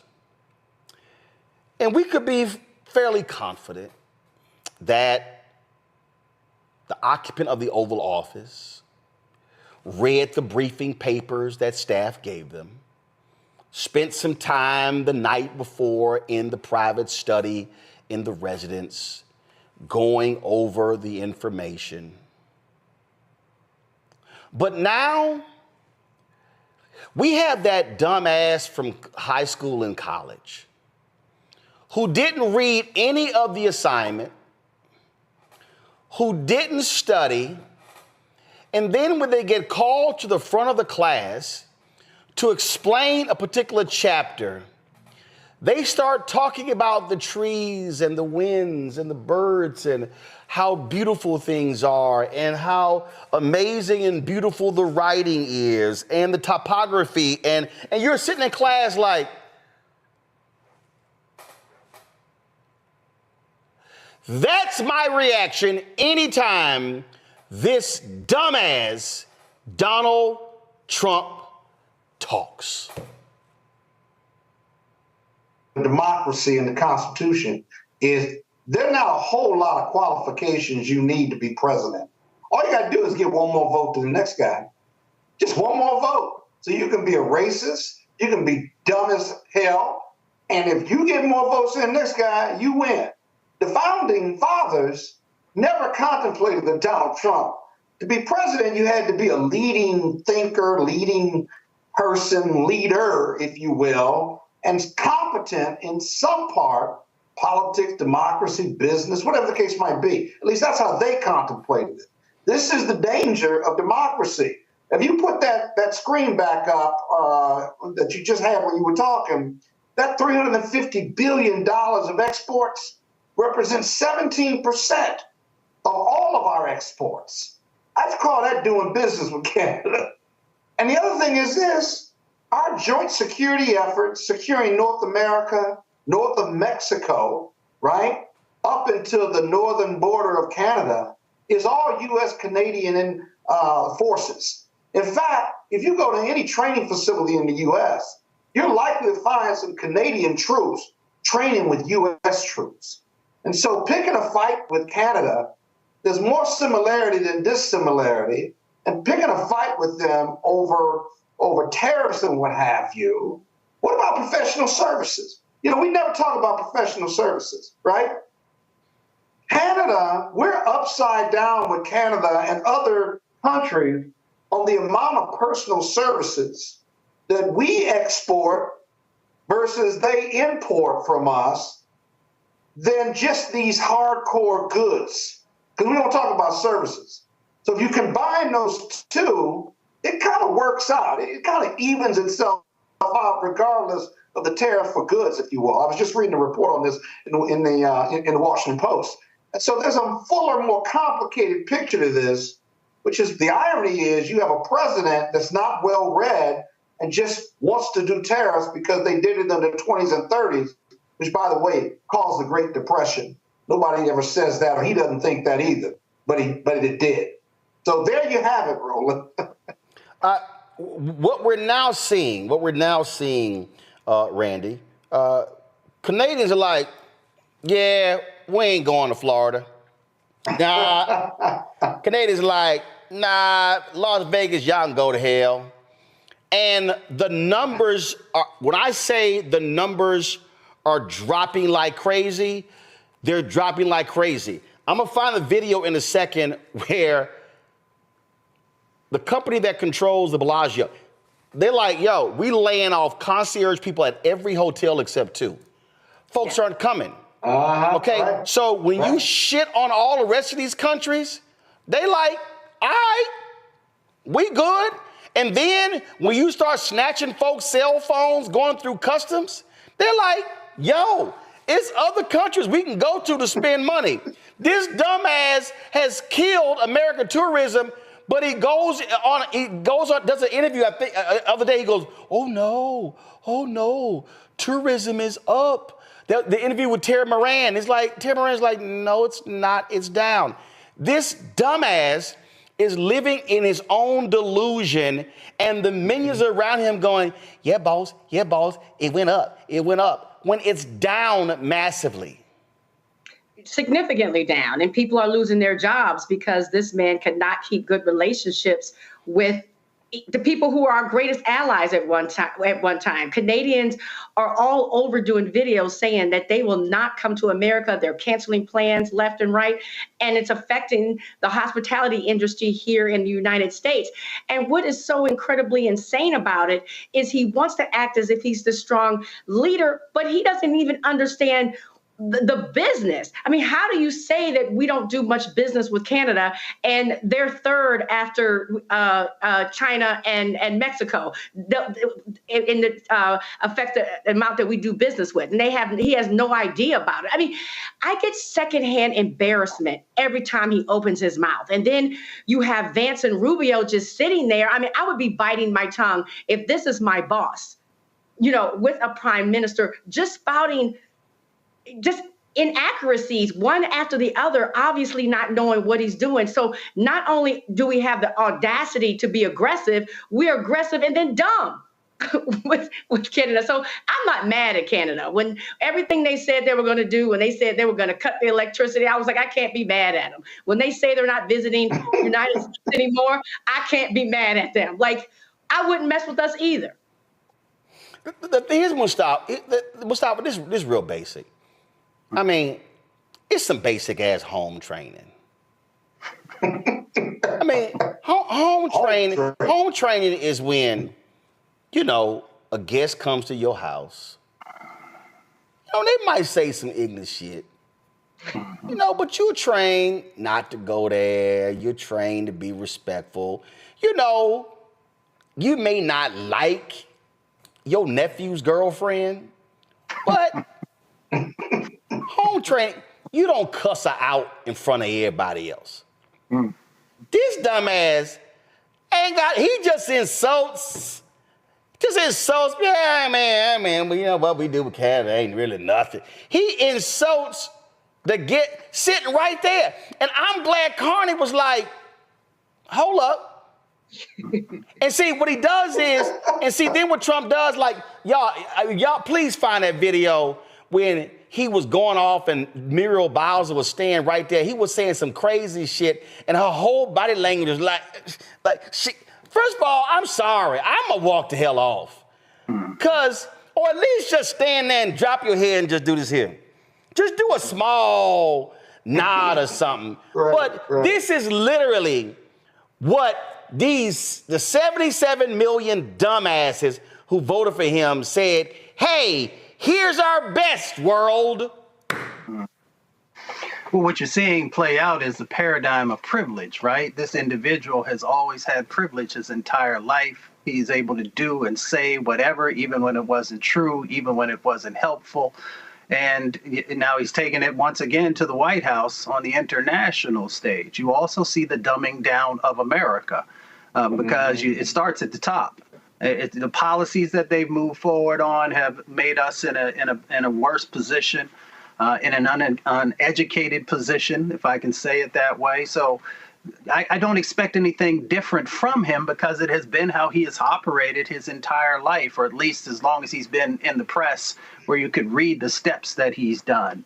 But it goes back also to American folks who made a decision to put an individual who they knew was uneducated when it comes to the policies, who is uneducated and finding ways of bringing a country together, who is uneducated and having the ability to uplift a country, So we see it play out now. So when you have the dumbing down of America, this is what you end up getting. But you also have the ability, as we talked about in the previous segment, to begin to change that dynamic by making sure that we are infusing our own sets of energy to actually educate folks and to get people prepared for these opportunities that are coming.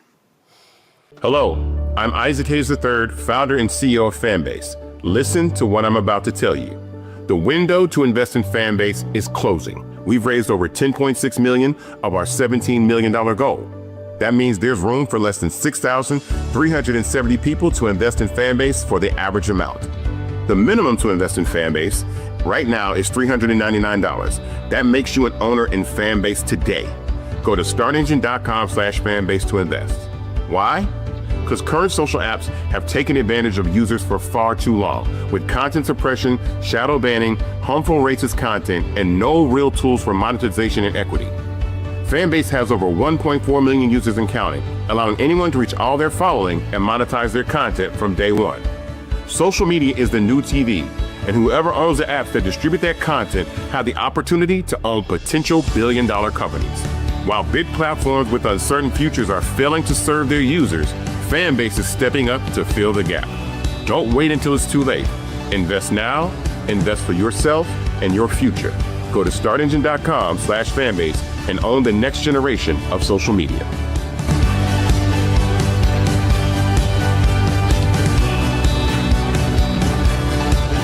Folks, stunning decision out of Memphis where an all-white jury, not from Memphis, but from a neighboring county, Hamilton County, cleared 3 of the former Memphis cops in the beating death of Tyrie Nichols. This was completely stunning to so many different people. This was the state trial. Now remember, they had already been convicted in federal trial, but sentencing was delayed until the outcome of this state trial. And because of all the attention, they chose this jury from Hamilton County, deliberated 8.5 hours. Tadarius Bean, Demetrius Haley, Justice Smith Jr., all charged with and cleared of second-degree murder, aggravated assault, aggravated kidnapping, official misconduct, and official oppression. This is what was the verdict when it was read in the courtroom. Demetrius Haley, not guilty. Count 2, we the jury find the defendant, Justin Smith, not guilty. Count 3, aggravated kidnapping with bodily injury. We the jury find the defendant, Tadarius Bean, not guilty. Count 3, we the jury find the defendant, Demetrius Haley, not guilty. Folks, absolutely shocking. Of course, the world was stunned when Tyrie Nichols, when this video was released, showing him being viciously beaten to death by these cops. Joining us right now is Ben Crump, the attorney for the family. Ben, this family has to be devastated. How in the hell does this all-white jury come to this decision? Well, first of all, you start with, Roland, the fact that it's an all-white jury when the city of Memphis is majority black. The fact that you had different rules where police seem to be the only people who they say we can't get a fair trial in the city where the alleged crime was committed, and they then get to go out and get a more conservative base to select from. It reminds you of the Rodney King, Simi Valley jury situation. And so, you know, I guess it's an algebraic expression, Roland. If X plus Y equals Z, all white jury, and, you know, you hope that it would be a different result, but oftentimes when you don't have people who understand black life experiences and culture, they normally don't have consideration for the dead black victim. Ben, that's the only thing I can come to, Roland. Ben, this is the thing. Video is clear. This is the thing that we're always talking about, that what happens is when you have these juries, mostly white juries, they see the cops in a totally different light. This is one of those cases where it's clear, it's obvious. And you had two of the cops who pled guilty testified against them, and it's like literally, what the hell were they saying in their mind? They literally think that these three cops had no role to play in the death of Tyrie Nichols? I mean, Roland, it's astonishing the fact that they didn't even find them guilty of official misconduct, even though the city ordinance and the police policy said you had a duty to intervene if an officer was committing excessive force. How can you say it wasn't excessive force? They watched, they listened, and as the prosecutors pointed out, they participated. Yeah, now typically when you have a hung jury, the prosecution will have an opportunity to talk to the jurors to find out what took place. Any idea if the prosecutors talked to these jurors afterwards to figure out how in the hell they arrived at not guilty on all charges, including the lesser charges? I don't think this jury wanted to talk to the prosecutors. If I had to guess, Roland, these jurors have a certain mentality, what we see going on the national stage in America. It's divorced of respect, I believe, for Black victims. And so thank God we had Christian Clark and the feds get convictions in federal court on all the officers, because without that, Ms. Robine and her family wouldn't have had any justice. And keep her impressed. She is just utterly devastated. She could not believe what she heard. Van, no, you have to go, but the federal sentencing was delayed until this state trial. Bean and Smith both were found guilty in federal court of witness tampering. They face up to 20 years in federal prison. And Haley, who was also acquitted in state, he was found guilty on all counts on the federal level. He could serve a life sentence in federal prison. And so this is a perfect example of what we talk about when we talking about how the Department of Justice, now the Department of Injustice, in that at least for African Americans, we could look to the federal government if we couldn't get recourse on the state level, where you had DAs who would not indict, who would not prosecute. You now have a federal Department of Justice who they'll let cops get away for stuff after they've been found guilty. Trump pardoned two cops who were responsible for the death of a Black teen in D.C. Those two cops are now back on the force. And so the only thing here is that they already have been convicted, and now the question is, what will the sentencing be in federal court? Exactly, Roland. It reminds you of elections have consequences. All those people who say, well, there's no difference between President Biden, Kamala Harris, Vice President administration versus a Trump administration. Well, I beg to differ. This is prima facie evidence that elections do matter. And I do want to remind all of your audience, Roland Martin, that June 5th will be Tyrie's birthday. And so we're talking about having a big march on the 5th to say that Tyrie life matters. Well, let's also not forget May 25th is the 5th anniversary of the death of George Floyd. That is a Sunday. And we're living in a time where on the federal level, these folks want to act like that didn't exist. And then you have some people calling for Derek Chauvin to be pardoned on the federal charges. Yeah. So we got work to do, brother. Thank you, Roland, for always covering our stories. Ben, I appreciate it. Thank you so very much. Yes, sir. I want to bring up my panel right now who joins me. Daniel Blackman, former Biden appointee, founder, Renaissance 94 out of Atlanta. We have Joy Cheney, founder of Joy Strategies out of D.C. Derek Jackson, Georgia State Representative out of Atlanta as well. Derek, I'm going to start with you. I mean, my goodness. When the news came across, I got a text message from Ben about this, and I just couldn't believe it, that how in the hell could any jury watching that tape not convict these cops on any charges? It's not that they were found not guilty on the most serious ones. They were found not guilty even on the lesser charges.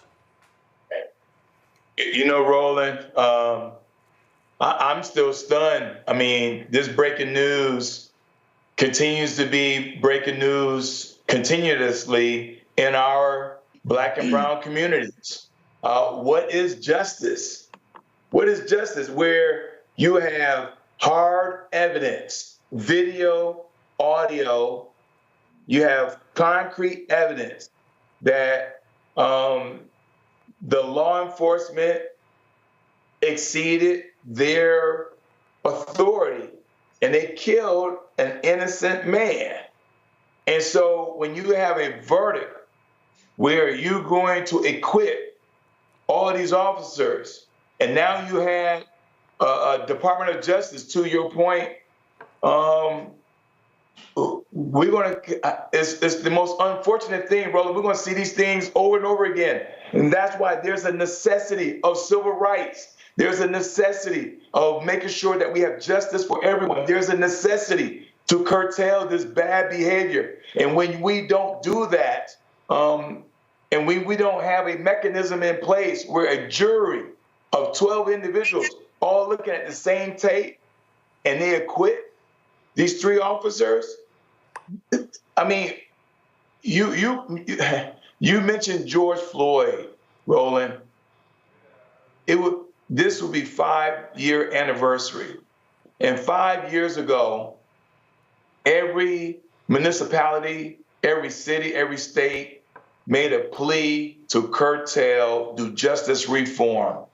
And here we are, still seeing the same thing over and over again. It's just appalling. It's unfortunate that this family is not going to get the justice that they deserve and demand. When you see this evidence that they killed him. Joy, the point that we've been making is that, again, with this idiot in the White House, you cannot look to the federal government for any recourse. And Lord knows what the hell the U.S. attorney, what sentencing they're going to ask for these cops, because he's been willing to let cops off for heinous activity. Correct. I mean, he lets cops off for heinous activities. He's also let heinous white Americans who stormed the Capitol off for heinous activities against cops.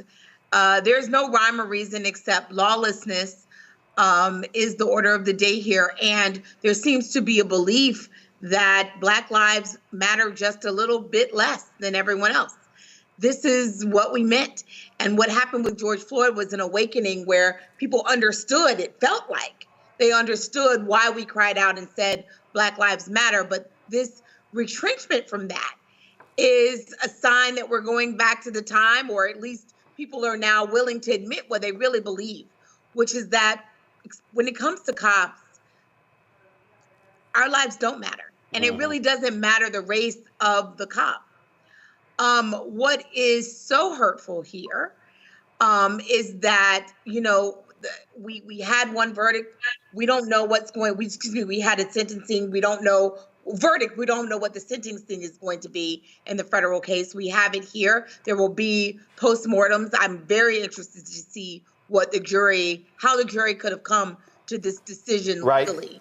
What I pray for is peace in that community, because this is the kind of thing that would make you take to the streets. None of us are safe in this case. And it is a sign that I know you're talking, but there's a sign that when you have a jury that is all white, they simply do not understand the things that Black people undergo, which we all do regardless of socioeconomic status. Yeah, but the thing here, Daniel, and we see this on numerous times, where white juries, especially conservative juries, in their minds, they see the cops as friends and allies.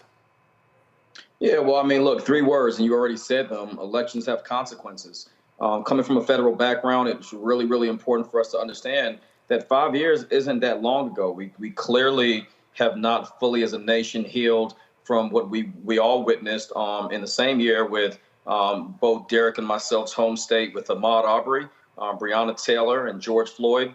And we're seeing this happen, and we're seeing a more weaponized second term of the Trump administration that I believe is going to do everything in their power to continue to uplift the law enforcement that are bad actors in many of these areas. And I think many people have made this about, progressives or liberals or regular folks against police. Look, we're against police officers that don't do their job and are not held accountable. And I think in this particular case, at a state level, I share the same concern as Attorney Crump. When you look at what is happening right now on the federal level and with Trump's Department of Justice and everything we've seen, I'm very concerned. And I'm more concerned that these companies that were the quote unquote foundation of DEI and changing their standards, changing their roles and their responsibilities, that have since rescinded that in January with the inauguration of Donald Trump, they have no further desire to see this change. And when you talk about going to the streets, as Joy just mentioned, my concern now is this administration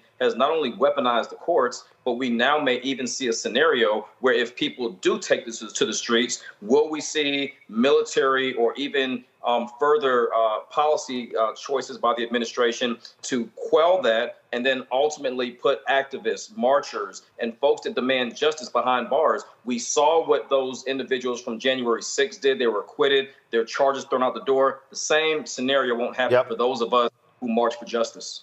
Well, folks, now we'll see what happens on the federal level when sentencing actually takes place. All right. Hello, I'm Isaac Hayes III, founder and CEO of Fanbase. Listen to what I'm about to tell you. The window to invest in Fanbase is closing. We've raised over $10.6 million of our $17 million goal.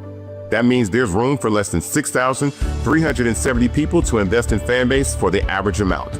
The minimum to invest in Fanbase right now is $399. That makes you an owner in Fanbase today. Go to startengine.com/fanbase to invest. Why? Because current social apps have taken advantage of users for far too long, with content suppression, shadow banning, harmful racist content, and no real tools for monetization and equity. Fanbase has over 1.4 million users and counting, allowing anyone to reach all their following and monetize their content from day one. Social media is the new TV, and whoever owns the apps that distribute that content have the opportunity to own potential billion-dollar companies. While big platforms with uncertain futures are failing to serve their users, Fanbase is stepping up to fill the gap.